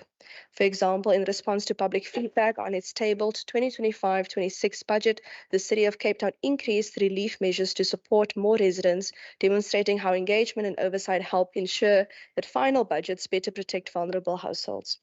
It is important to note that municipalities face significant cost pressures largely outside of their control, particularly in respect of bulk electricity purchases and compensation of employees, both of which are increasing faster than inflation. Many customers are also partially defecting from the municipal grid through own generation and energy efficiency measures, reducing consumption-based revenues, while the cost of maintaining, upgrading, and operating electricity and water networks remains constant. At the same time, municipalities are under pressure from shrinking tax bases driven by persistently low economic growth and high unemployment, which further constrain their ability to generate sufficient revenues. These factors make it challenging for municipalities to moderate tariff increases while maintaining service delivery demands amidst a growing population. Western Cape municipalities generally perform well compared to the rest of the country in managing these competing pressures, demonstrating strong financial management and governance while maintaining services and protecting households wherever possible. Together with the Provincial Treasury, the Department of Local Government continues to engage municipalities to monitor and manage these pressures, encourage transparent tariff setting, and safeguard the most vulnerable residents. Thank you. Thank you very much. I recognize the Honourable Stoffel. Thank you very much, Honourable Speaker. Let me appreciate the response from the MEC. However, MEC, what specific oversight of corrective action will the department take in cases where municipalities, such as the City of Cape Town, continue to implement tariffs increase that far exceeded inflation and place an unbearable burden on low-income households? Thank you very much. Just before the Minister responds, I recognize it was Honourable Stoffels, Van Wyk and Kondlo in that order. Honourable Minister.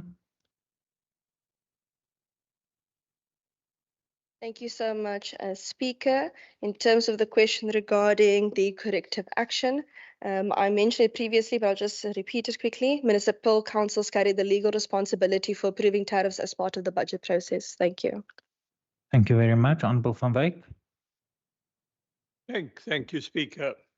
Minister, given the fiscal pressures facing municipalities, many of which serve communities living well below the poverty line and who struggle to generate revenue, how is Provincial Treasury supporting municipalities to strengthen governance and financial management so that they can leverage alternative and blended finance options to ease the burden on residents while safeguarding service delivery? Thank you very much, Honourable Minister.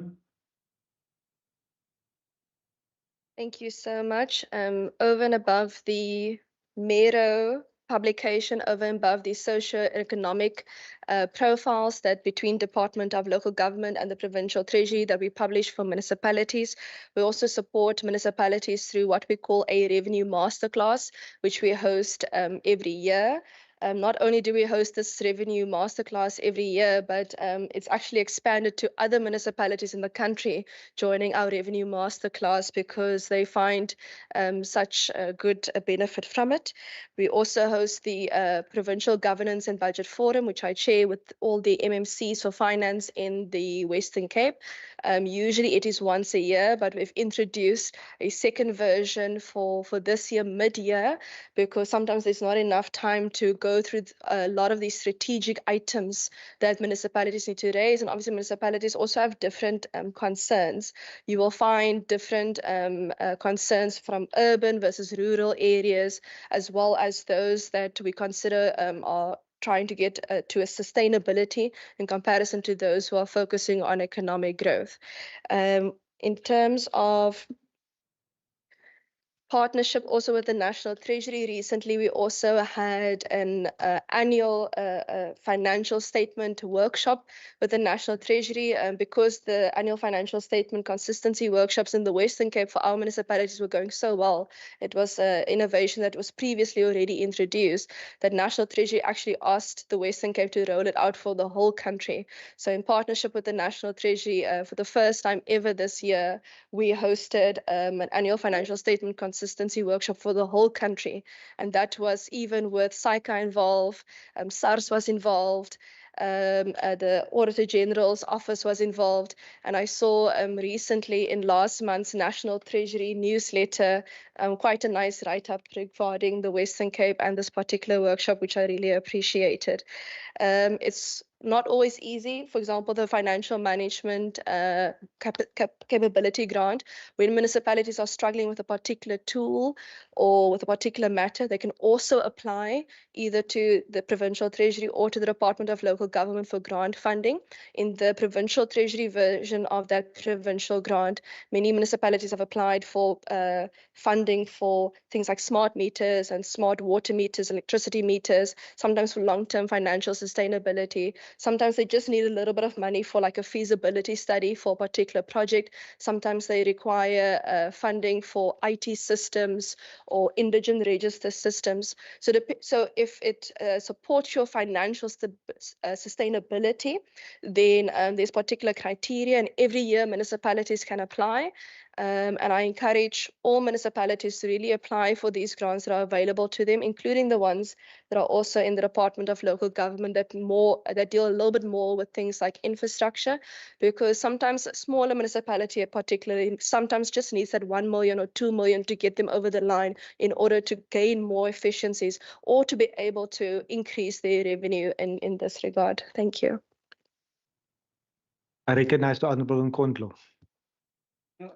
Thank you, Deputy Speaker. Within this question, Minister, of crisis of affordability, which you recognize, how, as a provincial treasury, are you managing the challenge of municipalities' tariff abuse, which is a matter that even I think the Pretoria High Court, I think on a case by citizens throughout, have actually dealt with? Because what you are raising, you speak about cost reflective, and all of these things.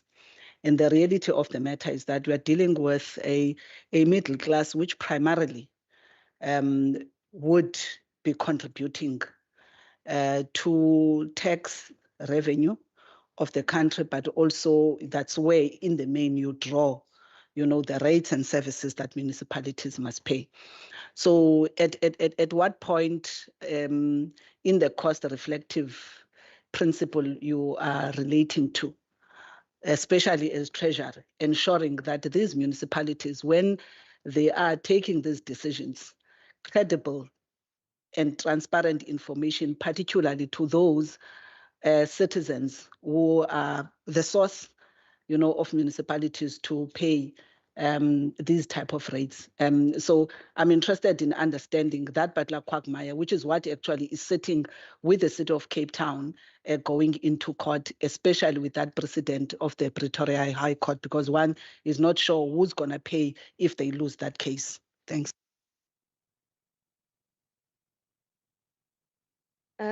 Thank you so much, Deputy Speaker. I'm not sure whether the case has been heard in the Cape Town High Court. Just to note, the different high courts in the country deal with their respective jurisdictional areas. And to my knowledge, the Pretoria High Court, it's while high court judgments can be taken as it's of persuasive value, it is not something that a different high court has to implement unless it goes to a higher high court. However, in terms of the city that was referred to specifically, and I just quickly pulled up the application form for when you do your income criteria and indigent relief benefits, as well as rates rebates, as well as an extract from the changes that the city, for example, incorporated post the March budget. And for example, some of the items that were changed from the original budget to the final budget was in water and sanitation. For example, there was a reduced water fixed basic charge domestic full and domestic cluster, leading to a reduction of revenue of 110 million rand in 2025, 2026. That will be the impact of their budget by reducing that. And that was supported. From spatial planning environment, there was a top-up for 350,000 rand because they needed that in their particular directorate, and that actually came from one of the portfolio committees as recommendations, but that is going to be absorbed from the directorate's current resources and not additional on top of that. Other changes that were brought into the budget in the finance directorate, there was an adjustment of the qualifying income threshold of rates rebates, increasing the maximum gross monthly household income from 22,000 rand to 27,000 rand. So if you have a household that's up to 27,000 rand, then this is something that you qualify for. This change was applied to residential property owners who rely on pensions and social grants as their primary source of income. And in addition, the city will extend the 435,000 rand rates rebate to properties with a primary residential value from 5 million rand to 7 million rand. The increase in the rebate thresholds reduce the revenue across the 2026 MTREF, how they call it, as follows. In 2025, 2026, it will reduce it by 62.3 million rand. 2026-27, it will reduce it by 68 million rand. 2027-28, it will reduce by 74.3 million rand. And this impact of the above will thus be the financial impact in the 2 outer years will also be funded by reductions on expenditure. Further, another example is in the Urban Waste Management Directorate. In order to alleviate the financial burden on residential households, the city proposed a reduction in the citywide cleaning tariff for properties valued at 20 million rand and below, as well as the implementation of a dedicated pensioner rebate aimed at providing targeted financial relief to senior residents. And this will also result in the revenue across the MTEF being reduced by 1.5 billion, 1.6 billion, and 1.6 billion in the 3 different financial years.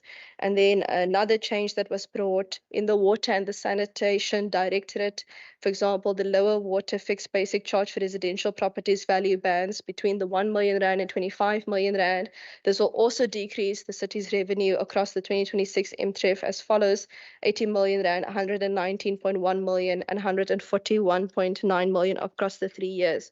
So if you have an income criteria of 7,500 or less, then the list of your indigent relief benefits include your 100% rates relief, your 100% refuse relief, 15 kiloliters free water, which is actually above the National Treasury recommendation, the National Treasury part in this. It's almost more than double what National Treasury puts on the table. It's 10.5 kiloliters of free sewerage removal, once-off write-off of arrears, prepaid electricity meter will be installed free of charge. Your 25 kilowatts of electricity-free units received is between 250 kilowatts per hour and 450 kilowatts per hour, and free units 60 kilowatts per hour of electricity received. Honourable Minister, are you able to take your seat? Honourable Nkondlo. On a point of relevance, I'm sure the minister, if she wants to refer me to all that information that she's reading, she can actually do that. My question was, how is Provincial Treasury then ensuring reflectiveness of those tariffs that gets to be decided by the municipality, especially in relation to the middle income earners? If the minister does not have the answer, she can say she doesn't. She can't be reading about indigenous and everything else. Thank you, She must Honourable just refer Nkondlo. me. I can read for myself. Honourable Nkondlo.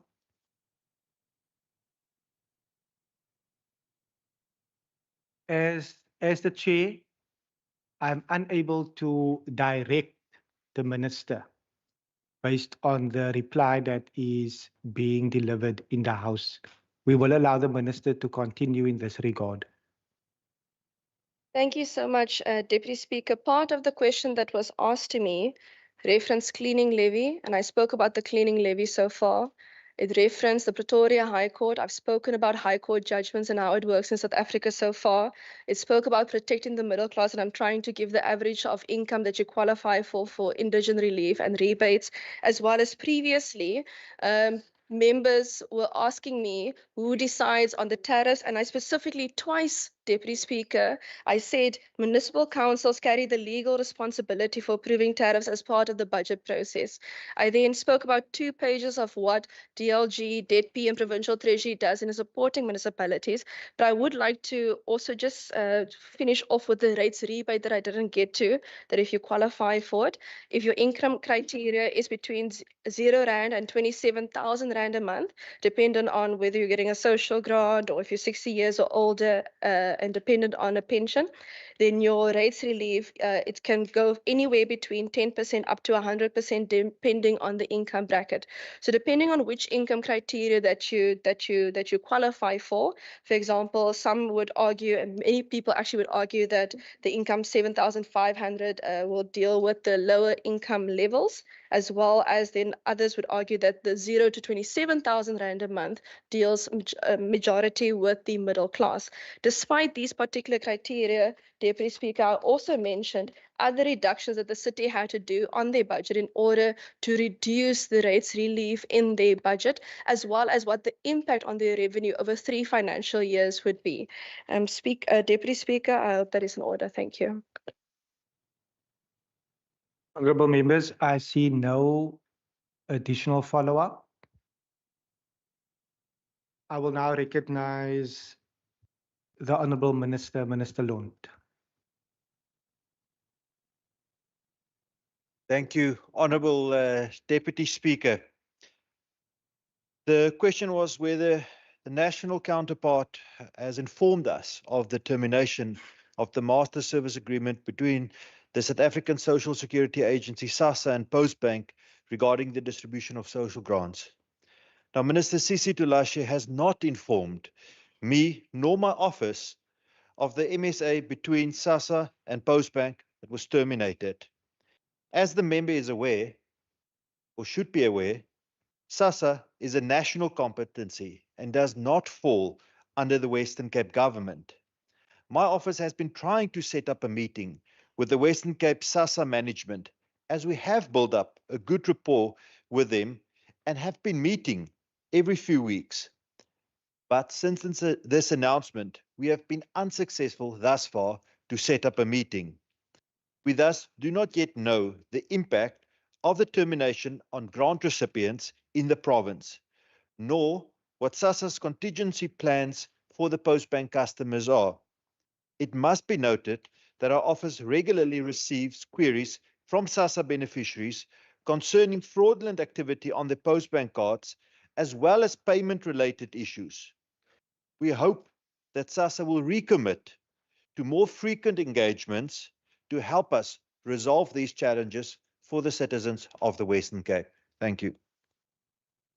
Thank you, Minister Lund.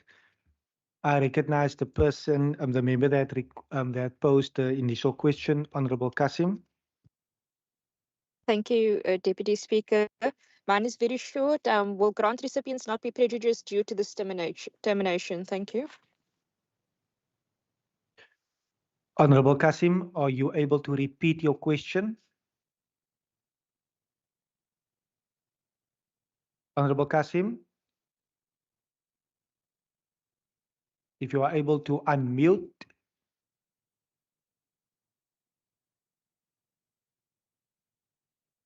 Honorable Kasim, the minister was unable to hear your question. Are you able to repeat?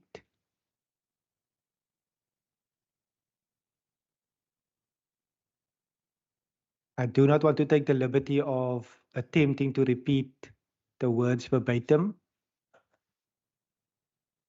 Honourable Speaker, Deputy Speaker, you are younger than me and your hearing should be better than mine. So I wouldn't mind you trying to interpret because I unfortunately didn't hear anything that Honourable Kasim said there. Also, my ears are a bit bigger with regards to whether it will prejudice grant recipients. That's what I heard. Did you get the question? It's in the chat. I'm unable to see it my side. One moment. Yes. Will grant recipients not be prejudiced due to this termination? Thank you for the message in the chat, Honorable Kasim. Yeah, that is the reason why all the opposition should be in the House. It just helps with the engagement, but we do embrace technology. But no, on a serious note, that is a concern. And that is what we, when this confusion about the migration to Postbank happened, that is why we went out to the different service points. We heard the pleas from those people struggling with a conversion. We took it up with SASSA, we took it up with Postbank, because it was the residents of the Western Cape that were suffering. And you cannot just sit back, even though these entities do not respond and have to report to the Western Cape government, you have to step in and try and fill in that gap where the communication wasn't made. And it is a concern now because we need to have clear understanding of how this will implicate the residents of the Western Cape. We did motivate residents to do the migration. We encouraged many of them to move to private banking institutions. And it seems like those that did that are now not in a concerning situation as those that migrated to the Postbank cards. But we will continue pushing to get answers so that we can communicate that to the residents in the Western Cape. And I do hope that we get that engagement soon. Thank you, Honorable Minister. I will not acknowledge the following person due to the fact that the time has expired. That is the end of questions. For oral reply, outstanding replies will be printed in Hansard. Honorable members, in terms of Rule 145, there will now be an opportunity for member statements, and I recognize the Democratic Alliance. Honorable Deputy Speaker, just recently, a primary school teacher, Mahmoud Denusha Nicholas, faced a nightmare on what should have been a routine Uber trip home after the driver diverted from her destination, locked the doors, and said, "You are going to see what's going to happen." Close the quote. She made the terrifying decision to jump out of the moving vehicle to save herself. The person driving was not the same as the one in the photo on the app. The person whose picture is on the app is registered with Uber, but had allowed his brother to do the trips. Police have since opened an attempted kidnapping case. Deputy Speaker, this incident highlights the urgent need for proper safety measures in the e-hailing industry. Yet, sinegunya lokuhamba ngokukhululekileyo nangokukhuseleko. Yet, concerns about hijacking, robberies, fake driver profiles and dangerous pickup zones continue to rise. Safety is a two-way street. Commuters are at risk, and so too are drivers. There are fake driver accounts, passengers targeting drivers, and scams involving untraceable profiles. Tragically, a Cape Town Uber driver was killed after being mistaken for a criminal whilst waiting for a passenger. Deputy Speaker, criminal checks, license checks, and verification that the person driving matches the registered profile must be non-negotiable. Ukhuseleko phambi kwenzuzo, safety before profit. The Western Cape Provincial Department of Mobility, all the municipalities and the national governments as the regulator and also the ones who are providing licenses, it is urgent for them to expedite the e-hailing regulations so that the people could be safe. We call upon the Uber, the Bolt, the InDriver, including the Western Cape E-Hailing Association, to make sure that people are safe and also to improve the oversight, accountability, and the safety of these people, of the people. But this case does show us the time of half measures is over. Abantu funeka bekhuselekile. Our people need safety now. Thank you. Thank you, Honorable Mbombo. I recognize the ANC.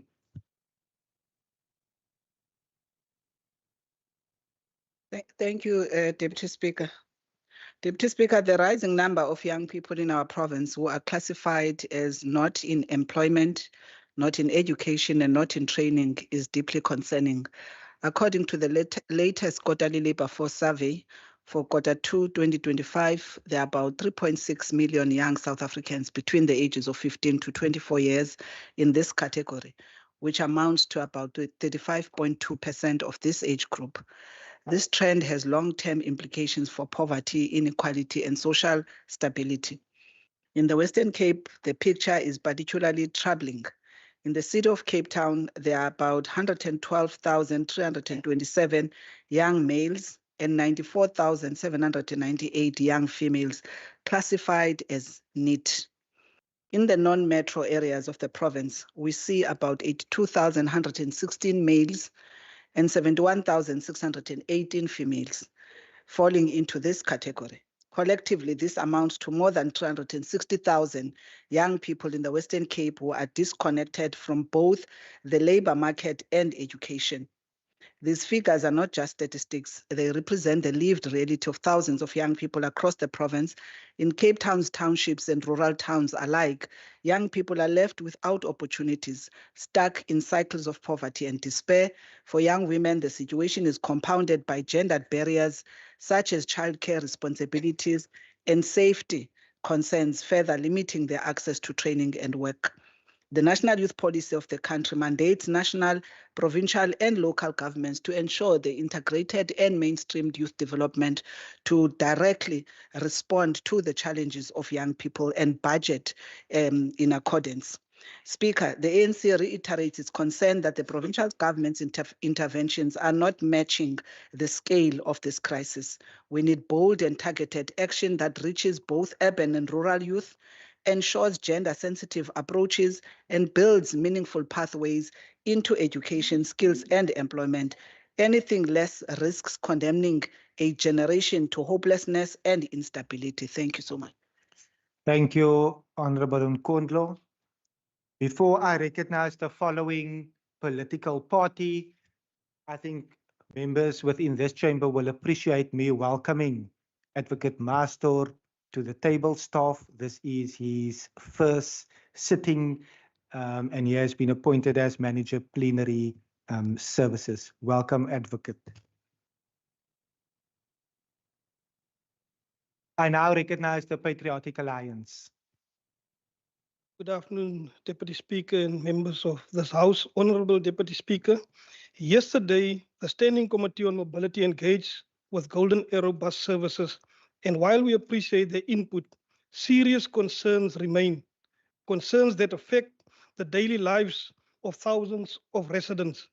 Golden Arrow admitted that the reason behind the low allocation of buses to the northern parts of Cape Town is funding and budget limitations. Yet, These same limitations have not stopped the southern suburbs from enjoying a far larger allocation of buses every single day. Deputy Speaker, this is deeply troubling because the bulk of public transport users come from the northern suburbs too, areas where taxis are unsafe, not reliable, and where PRASA's train services are still not fully operational as they once were.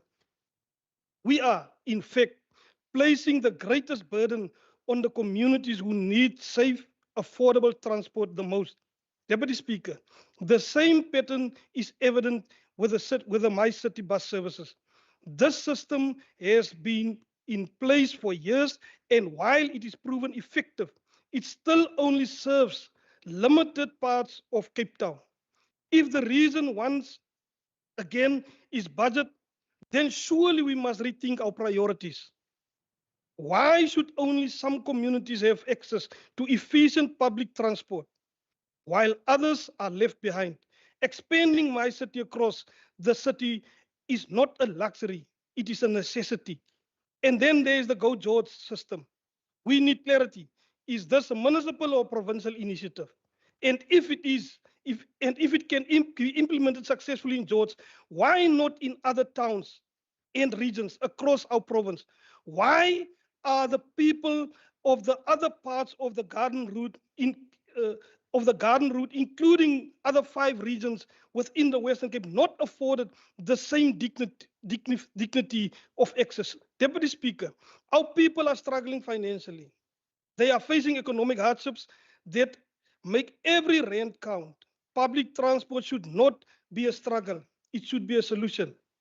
If we can ease their journeys to and from work, we are not just improving transport, we are improving livelihoods, opportunities, and safety, safeguarding communities at the same time amidst a current chaos.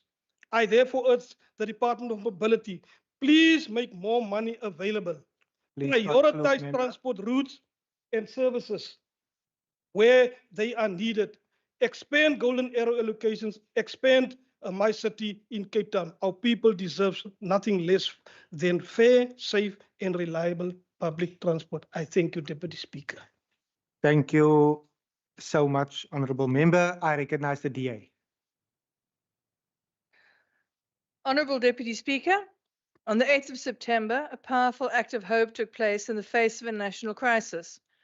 138 dedicated volunteers from across the Cape Metro were inducted as the newest class of gender-based violence ambassadors. This is the Western Cape's 13th such program, and its work has never been more critical. The statistics we face are not just numbers. They're a national emergency. Over 198,000 GBV cases reported nationally, with Gauteng at 63,000. And here in our home, the Western Cape, over 43,000 reported cases. Each number represents a person living in fear, in pain, and in silence. This is where our ambassadors step in. They are the front line of our community-led response. They are the neighbors, the community leaders, the everyday heroes who are trained to break that silence. Their role is multifaceted and vital. They are listeners in a world that is too often ignoring a cry for help. They are guides connecting survivors to shelters, legal aid and counseling. They are educators challenging harmful norms in their own communities and teaching that violence is never a choice. So today we do more than just note their induction. We honor their courage, we commit to supporting them, and we call on every citizen to see themselves as part of the solution, to report abuse, to challenge sexism, and to support the ambassadors who are lighting candles of hope against a very dark tide. They are not just volunteers, they are the guardians of our collective conscience. I thank you. Thank you, Honourable Member. I recognise the EFF. The EFF would like to take this opportunity and condemn the DA-led City of Cape Town over the continued closure of Philippi's Brown Library. The library continues to be closed since the 7th of August 2023 after it was vandalized during a taxi strike, which was subsequently overtaken by thugs who looted and damaged the library, which includes the damage of books, computers, windows, doors, ceilings, as well as electrical infrastructure. Deputy Speaker, the City of Cape Town has since been dragging its feet when it comes to fixing the library and often citing budgetary constraints as the main reason as to why it cannot commence with repairs, despite its claims that it is committed to progressing with the work. Before its closure, the library was mainly used by learners, students, community civil organizations, as well as the general public for study purposes, as well as for research. The length of its closure, coupled with the lack of any progress at the site, is causing frustration among residents in the community who regularly use the library in the past. Moreover, what makes things worse is that the nearest library for the community is kilometers away in Crossroads, and it costs one about 20 Rand a day for a round trip, which is not affordable for most learners and majority of unemployed users, residents. The reason why there is no progress attempt or a will to fix the damages in this library is because the affected users are from a black community. So a white DA-led city like the City of Cape Town has no desire nor will to serve our black communities because they only recognize black people when it's time for elections. Deputy Speaker, black people have been oppressed for a very long time, as a city should have long placed security in this library since it's not the first time it was vandalized by thugs. But due to the fact that they do not care about anything happening in black communities, there can never be an attempt nor a will on their part to safeguard these resources. In conclusion, Deputy Speaker, the EFF calls upon this DA to fix the Brown Farm Library as a matter of urgency. The people are not asking for a favor from this DA-led municipality. They are demanding that they use public funds to do what is right and to benefit the people in the community. Thank you, Deputy Speaker. Thank you, Honorable Kasim. I recognize the ANC.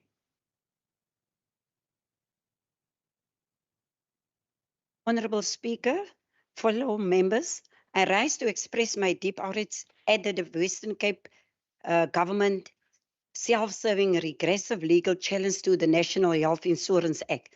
On the 2nd September 2025, they filed papers in the Constitutional Court to baffle a law aimed at guaranteeing the fundamental rights to healthcare, labeling the NHI process as rush-through with no meaningful public participation.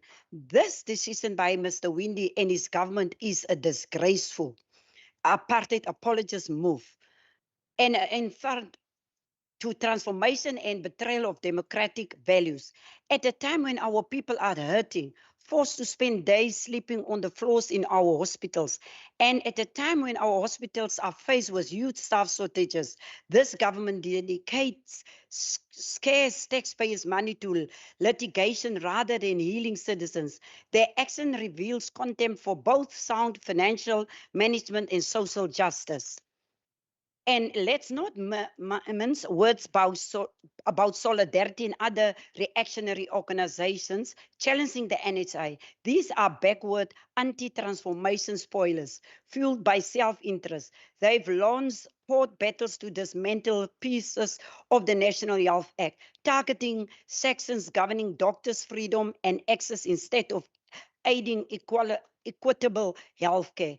Speaker, such resistance from elites and privileged institutions only perpetuates inequality. It is a disgraceful that in 2025, part of our society still fight against progressive health for reform.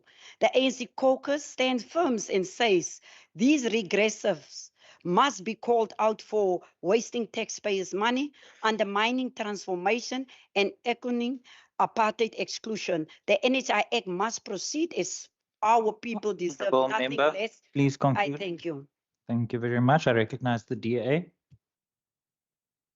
Honourable Speaker, it is widely accepted that South Africa has experienced a remarkable deterioration in economic growth between 2005 and 2025, with annual growth falling from 4% to almost zero over a few years.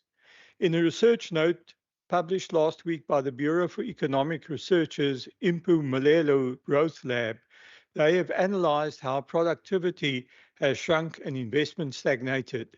They focused on how growth can be restored through cutting red tape, providing political certainty, and driving faster progress on other structural reforms to reignite growth. As members of the Provincial Parliament, we experience on a daily basis the levels of unemployment, poverty, the lack of safety, and increasing state of crime. Impumelelo stresses that investment needs to be reignited to unlock growth. Structural reforms are not progressing fast enough. The immediate focus should be on fundamentally restructuring state-owned enterprises. Progress has been slow, with Eskom not yet unbundled and needing a viable business model. An independent power transmission program will improve investment. Transnet is making some progress with 11 successful private sector bidders for rail concessions. Increased capacity for ports and 60 million extra tons for the rail freight sector through new investments of 100 to 200 billion rand will boost export capacity.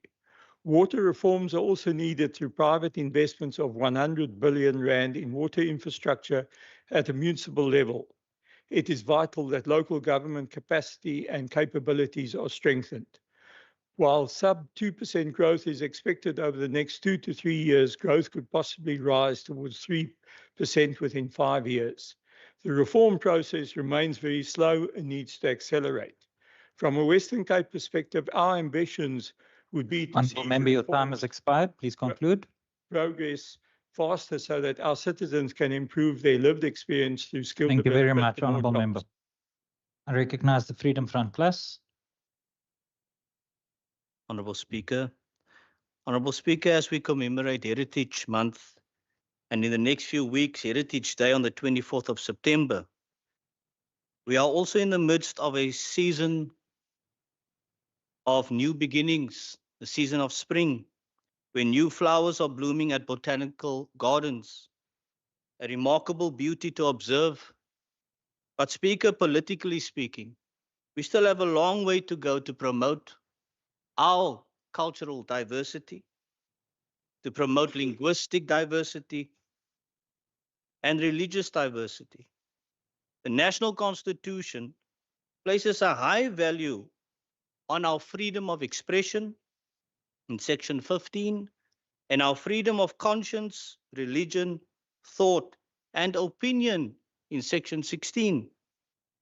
The Freedom Front Plus calls for tolerance during this month where we commemorate our differences, our religious differences, cultural differences, that our diversity can become a national strength if we recognize our common humanity and embrace the values of our Constitution. I thank you, Speaker. Thank you very much. I recognize Al-Jamaa. Thank you very much, Honorable Speaker. Honorable Speaker, Bismillahir Rahmanir Rahim. I would like to remind the House that 6 to 12 September mark BC Week in commemoration of the killing and in detention of the Black consciousness leader, Steve Bantu Biko. As a result of brutal torture by the apartheid security branch members, Biko succumbed to his injuries on 12 September 1977. The Al-Jamaa Party is disturbed by yesterday's stabbing of 4 learners at the AZ Berman High School in Mitchell's Plain by an 18-year-old grade 10 learner. The 4 learners were stabbed with a screwdriver. We wish them a speedy recovery. Exactly 2 years ago, the lobby group Equal Education warned the Western Cape Education Department that schools in the province are struggling with safety issues. Their findings on social ills plaguing learners at schools were based on inspections at 40 Cape Town schools across different districts. Today, learner safety in the Western Cape continues to be under threat with gang violence, alcohol, drug abuse. According to Equal Education, these are major contributing factors to violence at schools. The EE then revealed that they found drug use was prevalent at 85% of the schools they visited, and alcohol was used at more than half of the schools they visited. More or less during that same time, the province admitted that there were more drug dens than schools in the Western Cape. Drug dens and Sabines are also in close proximity of schools, places of worship, and the isolated recreational facilities. The province has no political will to shut down the drug dens because it wants to keep vulnerable communities in a Honourable state Member, of your time has drunkenness. expired. Please conclude. And intoxication, the DOP system is illegal, although still unendedly taking place. I thank you very much, Honourable Speaker. Thank you very much. I recognize the ACDP. Thank you, Speaker. Speaker, there is a proliferation of illegal firearms on the Cape Flats, resulting in widespread shooting and killing. Shooting and killing in the month of August resulted in 130 people dying. During the 5-month period of this year, 63 children and teenagers died from gunshot wounds. Now, Speaker, this is concerning because we know, as I said last week in the House, that in Mitchell's Plain, 15,000 rounds of ammunition were confiscated with 19 guns. But during the intelligence-driven raid in Bellville South and Stikland, law enforcement officers confiscated 3 AK-47s, 1 R5 rifle, and a hand grenade. Speaker, this is serious stuff. It seems to us that the Cape Flats is in war. And to take it even further, now we read in the paper that the Namibian police force has investigated the smuggling of Namibian state weapons that ends up in the Western Cape. This is shocking, Mr. Speaker. Our people are dying day in and day out with firearms, not even pistols or revolvers, but AK-47s, rifles, hand grenades, Uzis floating around in gangsters' hands. And this must stop. My plea to the public is, if you know about gangsters hiding firearms, please report it to SAPS. It must come to an end. I thank you, Speaker. Thank you very much, Honourable Member. I recognize Good. Thank you, Speaker. Speaker, a recent surge in the number of gang-related crimes led to a flurry of pronouncements by the top police brass this week, including an admission by the acting minister that there is no coherent plan to stop it. What was strikingly absent was any discussion about addressing dysfunctional social environments. The level of dysfunctionality was recently illustrated by an MP who felt it necessary to carry a gun on an oversight visit to a Cape Town township and was then called on to use it when his car came under attack. And on social media, someone identifying as George said, "If you think you can drive around in a black area without your weapon, you are surely the dumbest idiot on earth." Last week, the Global Initiative Against Transnational Crime published its quarterly Western Cape Gang Monitor. It highlighted the frequency of gang-related murders in the province from 2020, with the number of deaths more than doubling from 422 in 2020 to 872 in 2024, with 2025 continuing the upward trend. The report noted that the fragmentation of provinces' gangs has increased significantly, with the number of gangs constantly in flux. The idea that it is the police who should bear responsibility for this mess is a political charade favoured by the Western Cape government. The role of the police is to prevent crime through intelligence gathering and community engagement and to arrest criminals. But it is society's role to develop children, steer them through difficult social circumstances, and create opportunities that reduce the allure of associating with criminals. In Cape Town, a teenager from the suburbs who experiments with drugs or develops a taste for alcohol is often identified at school, which triggers interventions to get back on track. A similarly experimental teenager from the Cape Flats is more likely to become a crime statistic. Sure, we need better policing, but so too must the state, including the province, deliver on its constitutional obligations to develop children Honourable Heron, with please higher conclude. health Your and time has self-esteem expired. and better prospects. Thank you. Thank you very much. I recognize the DA. Honourable Speaker, it is the oldest trick in the ANC playbook. Distract from the facts, emotionally charge such a distraction, and repeat the lie as much as possible so the truth can be avoided. In this regard, they are continuously and consciously blaming the Western Cape government for their own historic failures at national level over the last 30 years. This isn't just political spin. It's not just a shameless act of deceit. It's not just a deliberate propaganda attempt to misinform the public about their own collapse elsewhere.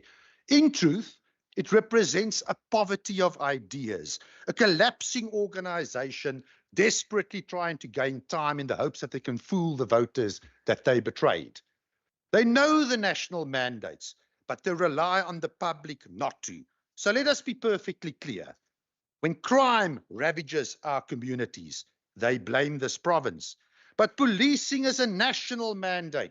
The SAPS is theirs, and their failure, a national murder rate that has skyrocketed while they underfund and understaff police stations right here in the Western Cape. They criticize healthcare, but public health is their mandate to fund and regulate.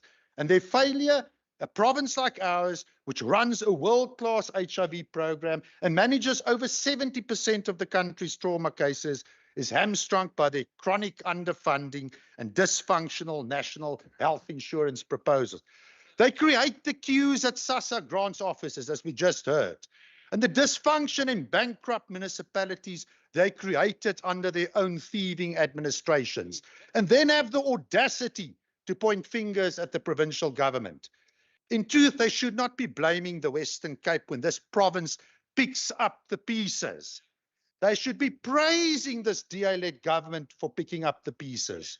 We are doing the Honourable job. Member, please conclude. Your time has expired. The people see through their deception, and they are grateful that at least one corner of this Thank you country, very the much, government Honourable is Member. actually working for them. Thank you.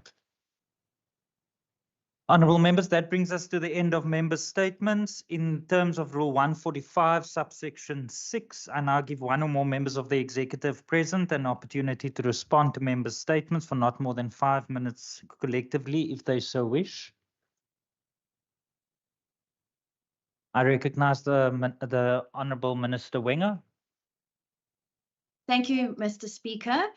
I'd like to be absolutely clear. The Western Cape government's legal action in the Constitutional Court is not against healthcare reform, nor is it against universal healthcare. It is against the failure of the National Council of Provinces to meaningfully involve the people of the Western Cape in the passage of the NHI bill. Meaningful public participation should be close to the heart of every member in this House, and we should reject lip service to the lawmaking process. NHI is one of the most significant and controversial statutes in our democratic history and involves a complex restructuring of healthcare services, including those services provided by provincial governments. And it directly implicates a fundamental human right, the right to access healthcare, and therefore required extensive and genuine public participation. Instead, it was rushed through and in doing so denied the people of the Western Cape their rightful voice in shaping a law that will have profound consequences for their lives. This speaks about principle. It's about protecting the constitutional role of this House and ensuring the rights of our citizens are respected in the lawmaking process. And if we're talking about wasting money on litigation, perhaps the honourable member should speak to her caucus colleagues who has no less than 12 advocates employed to defend the NHI.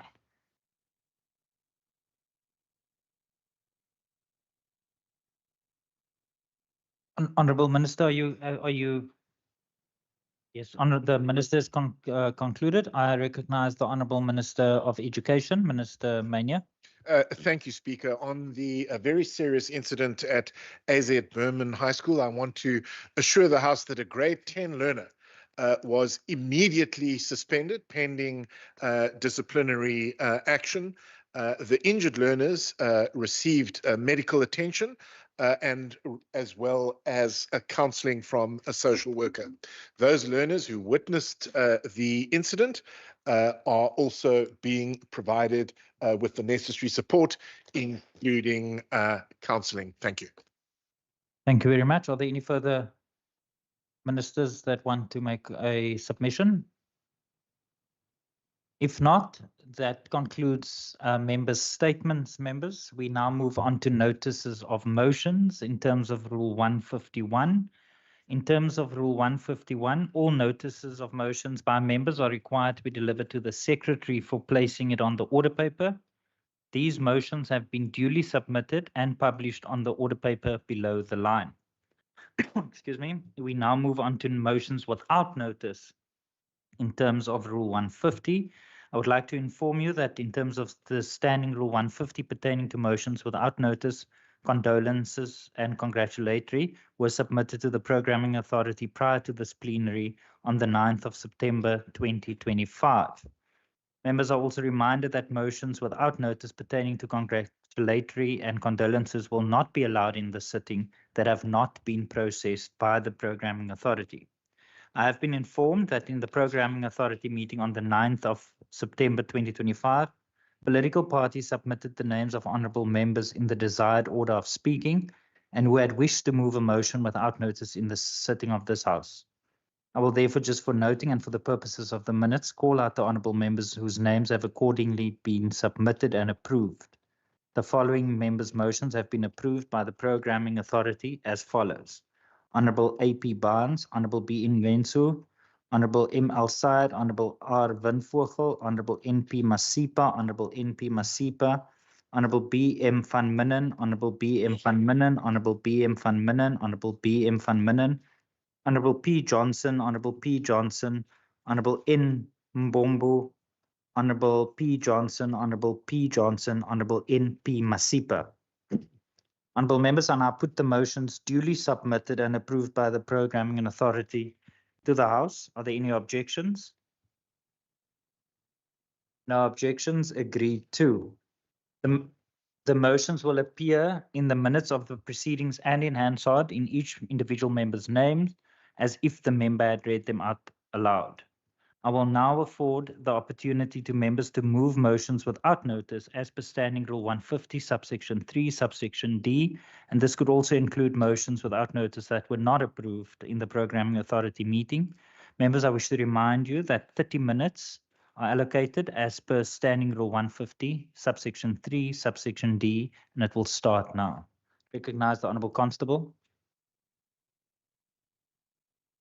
Thank you, Speaker. Speaker, I move without notice that the House notes with deep concern the recent incident at Stellenbosch Municipality, where a senior human resource manager allegedly made racist remarks directed at white employees. Further expresses that such behavior is completely unacceptable, divisive, and contrary to the values of equality, respect, and non-racialism enshrined in our Constitution, recognizes that no form of racism should ever be tolerated in any workplace, least of all in a municipality that is meant to serve all residents with fairness and dignity, and calls for the immediate disciplinary process according to the Code of Conduct of the said official pending a full and transparent investigation, and for serious action to be taken to ensure accountability and to send a clear message that racism in any form will not be condoned in our institutions. I so move. Thank you, Speaker. Thank you very much. Honourable members, are there any objections to the motion being moved without notice? No objections. Agreed to. I recognize Honourable Bryant.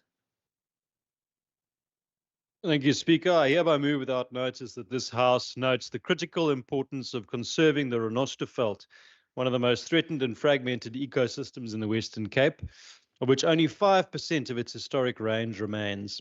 Further notes that the Renosterveld is home to unique biodiversity, including the critically endangered geometric tortoise, which is endemic to this region. Affirms this House's commitment to supporting the efforts that protect and restore Renosterveld and ensure the survival of endangered species that depend on it. Thank you very much, Honourable Member. Are there any objections to the motion being moved without notice? No objections. Agreed to. I recognize the Honourable Kaiser Philander.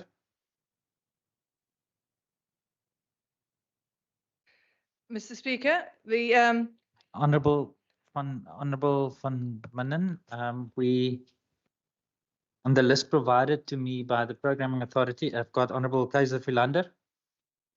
Member Kaiser Philander is currently in a meeting, has requested me to move her motion for her, if I may do so. Okay. Thank you very much.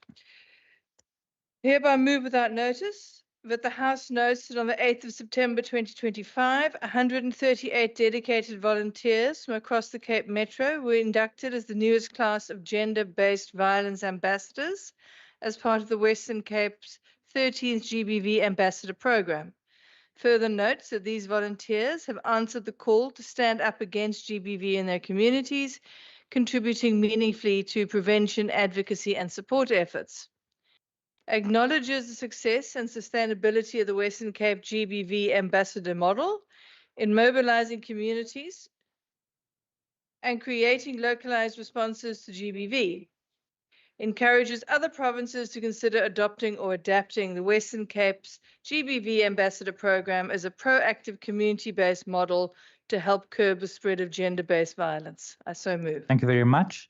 Honourable members, are there any objections to the motion being moved without notice? No objections. Agreed to. I recognize the Honourable Masipa.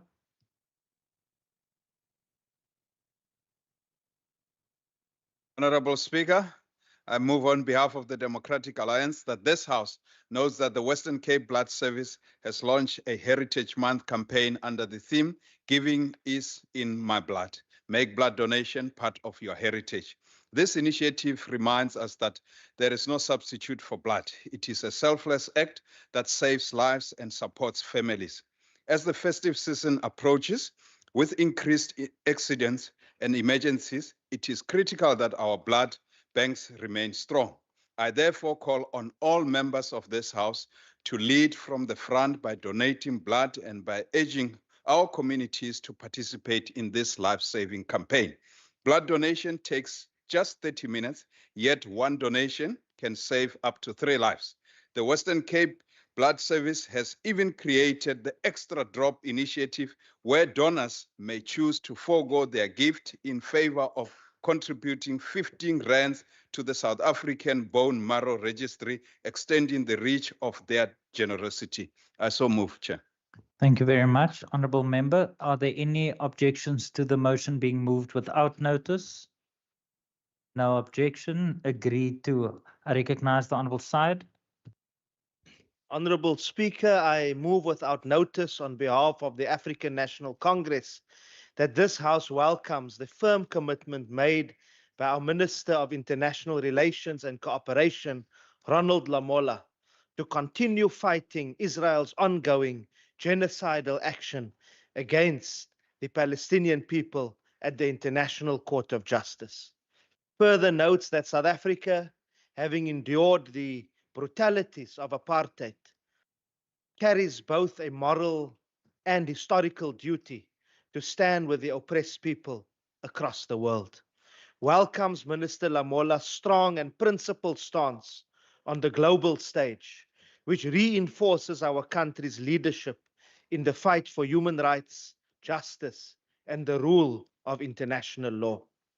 Acknowledges that this unwavering position reflects the enduring values of the liberation movement and the spirit of solidarity that defined South Africa's own struggle. Calls on all sectors of South African society, including this provincial government, to support the national government's efforts at the World Court and to intensify solidarity with the people of Palestine until their freedom, dignity, and self-determination are achieved. Further welcomes the upcoming Mass March for Palestine to be held on the 27th of September 2025 from Muir Street to Parliament in Cape Town, organized by a broad coalition of political and civil society organizations, and urges residents of the Western Cape to attend this historic march in large numbers. I so. Thank you very much. Honourable members, are there any objections to the motion being moved without notice? Yes, Honourable Speaker, there's an objection to the motion being moved without notice, and also the motion violates Rule 148 as well as Rule 152, subsection A. Thank you very much. So there's an order. There is an objection, so the motion will be printed on the order paper. That was the first objection. Then the Chief Whip is rising on. Both Rule 152 as well as Rule 148, sorry, Speaker. Rule 150 expressly states that motions without notice are limited to condolences and congratulations that may not cause controversy.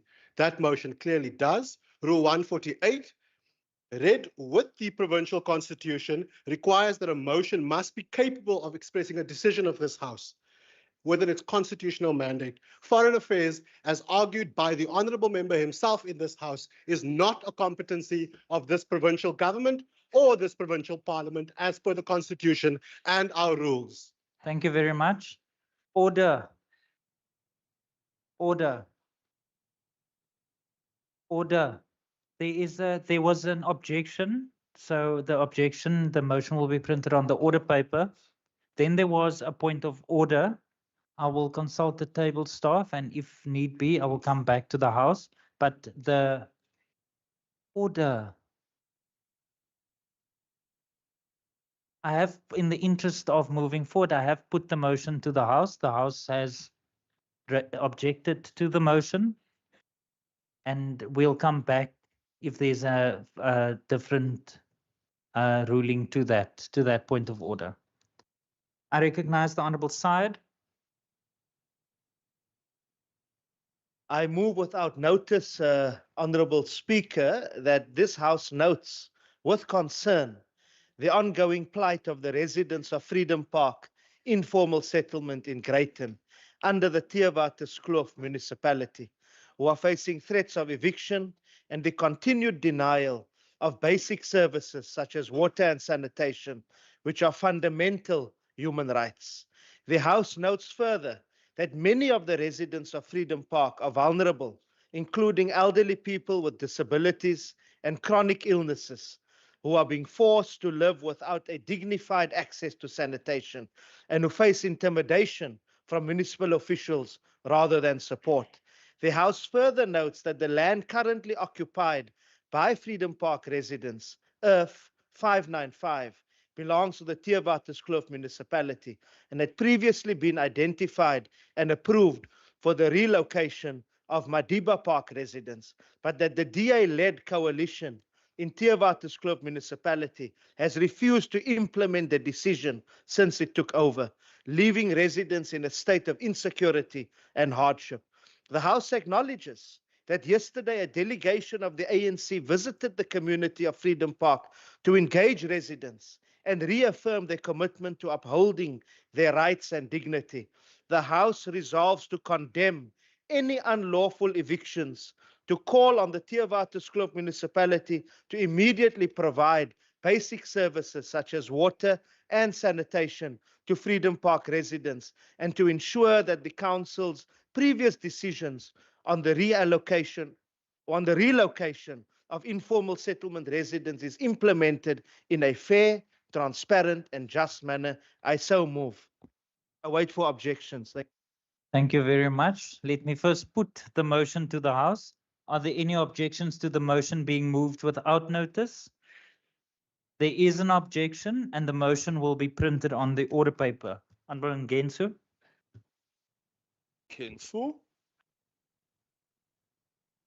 Speaker, I move without notice that the House Honourable, please take a seat. Honourable Leader of the Opposition, is that a point of order? Yes, Chair. Before the Honourable Ngensu starts, a point of order is on the members. They objected, but did not again say that I'm violating rules, because this motion was very similar to the one I did previously. So here was also in their understanding of rules, this would also have then been a violation, but it's fine. That is not a point of order. Honorable Gensu, you might, sorry, Honorable Walters, is that a point of order? Honourable Speaker, I believe that he possibly raised a point of order on himself. Perhaps you should make a ruling. That is not a point of order. Honorable members, we're nearly at the end of the sitting.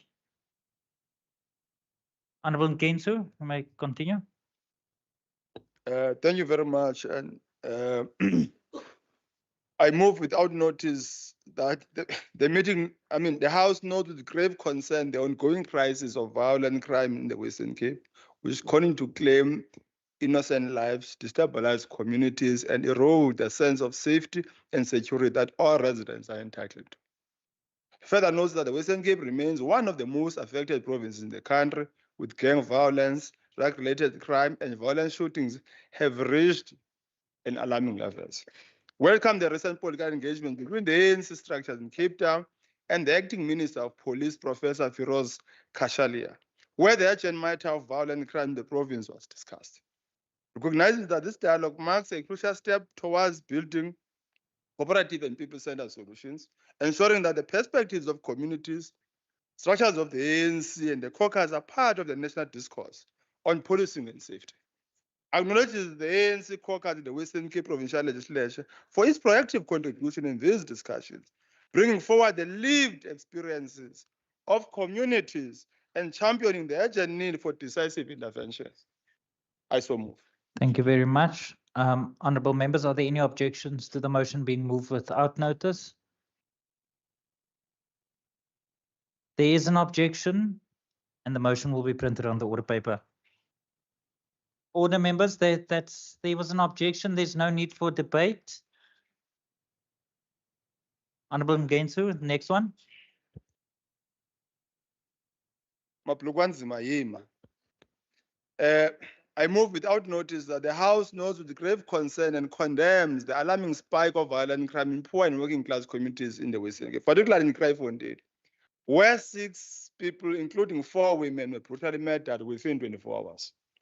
Further notes and commends the South African Police Service for the swift and decisive action that led to the arrest of a 49-year-old suspect linked to the Kraaifontein mass shooting, and for the recovery of the illegal firearm believed to have been used in the commission of this heinous crime.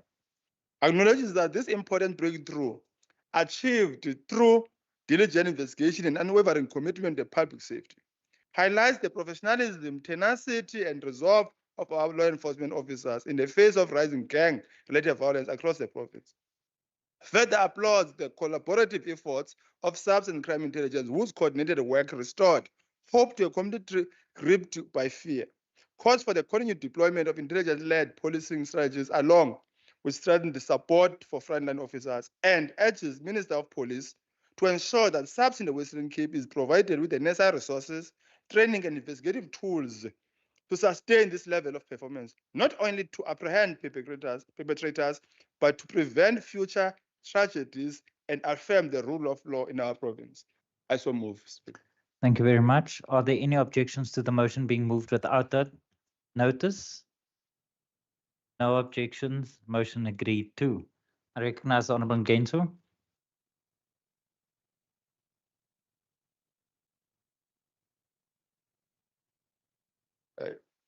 It in a farm point. I move without notice that the House expresses outrage at the gang-related shooting outside Athlone Magistrate Court, where a man was brutally gunned down, MEC, reigniting fears of revenge attacks and escalating violence in our communities.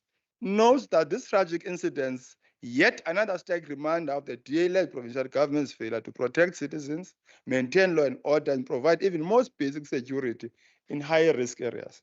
Further notes with deep concern that while residents live in constant fear of gang retaliation, our courts, supposed to be bastions of justice, have themselves become dangerous zones under DA mismanagement.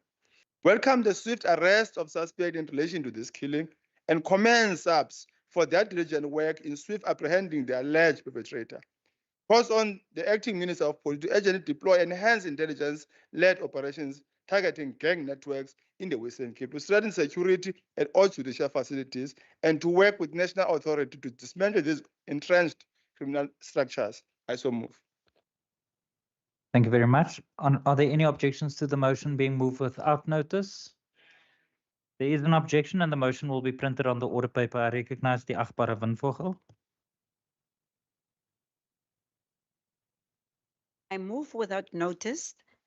The House joyful celebrates September as Deaf Awareness Month, shining a spotlight on the remarkable contribution of deaf and hard of hearing individuals across the Western Cape. This month is an opportunity to recognize their achievement in education, the arts, sports, and the workforce, and to champion inclusivity, accessibility, and the promotion of South African Sign Language as a vital tool for communication and empowerment. The House applaud initiatives that break down barriers, foster understanding, and create opportunities for deaf citizens to thrive fully in society. We encourage government departments, civil society, and the community to continue building an inclusive environment where deaf individuals are heard, respected, and celebrated. The House calls on all South Africans to actively participate in Deaf Awareness Month by learning, advocating, and supporting programs that uplift the deaf community, ensuring that their rights, talent, and voices are valued and visible every day. I so move. Thank you very much, Honourable Windvogel. Honourable members, are there any objections to the motion being moved without notice? No objections. Agreed to. I recognize the Honourable Windvogel. I move without notice that the House notes with great concern that South Africa carries the highest HIV and TB burdens globally in relation to its population, with significantly higher prevalence amongst people aged 15 to 49. Further observe that teen girls and young women aged 15 to 24 record the highest number of new infections per week compared to all other population groups. Further notes the Deputy President's statement, quoting the Health Minister, if HIV and TB were a snake, its head would be in South Africa, emphasizing that this is becoming a national crisis. Acknowledges that while national frameworks are in place, there is a worrying spike in HIV infection among young in the Western Cape, particularly in high-risk communities such as Khayelitsha, pointing to gaps in implementation, outreach, prevention, and treatment services locally. Takes note of the National Strategy Plan for HIV, TB, and STIs, including the related Roadmap 2025 to 2028, which emphasize evidence-based prevention, community-led responses, removing structural barriers, improving data quality, and ensuring accountability and resource allocations. Calls on the Western Cape Provincial Government to take this House into its confidence by presenting a detailed report on how it is implementing the NSP and HIV prevention roadmap within the province, with special emphasis on prevention programs targeted at teen girls and young women aged 15 to 24. HIV testing, treatment initiatives, and retention strategies, addressing structural and social drivers of infections such as poverty, education, and gender-based violence, community-led and youth-friendly interventions, and ensuring sufficient resourcing for these interventions. And as the Minister of Health, in collaboration with provincial authorities, civil society, young youth organizations, and SANEC to accelerate implementation of these programs and so alignment with the NSP goals, including the 95-95 targets, and support the Western Cape in closing the identified gaps so that the rising tide of HIV among young people is reversed rather than entrenched. I so move. Thank you very much, Honourable Member. Are there any objections to the motion being moved without notice? No objections. Agreed to. I recognize the Honourable Barnes.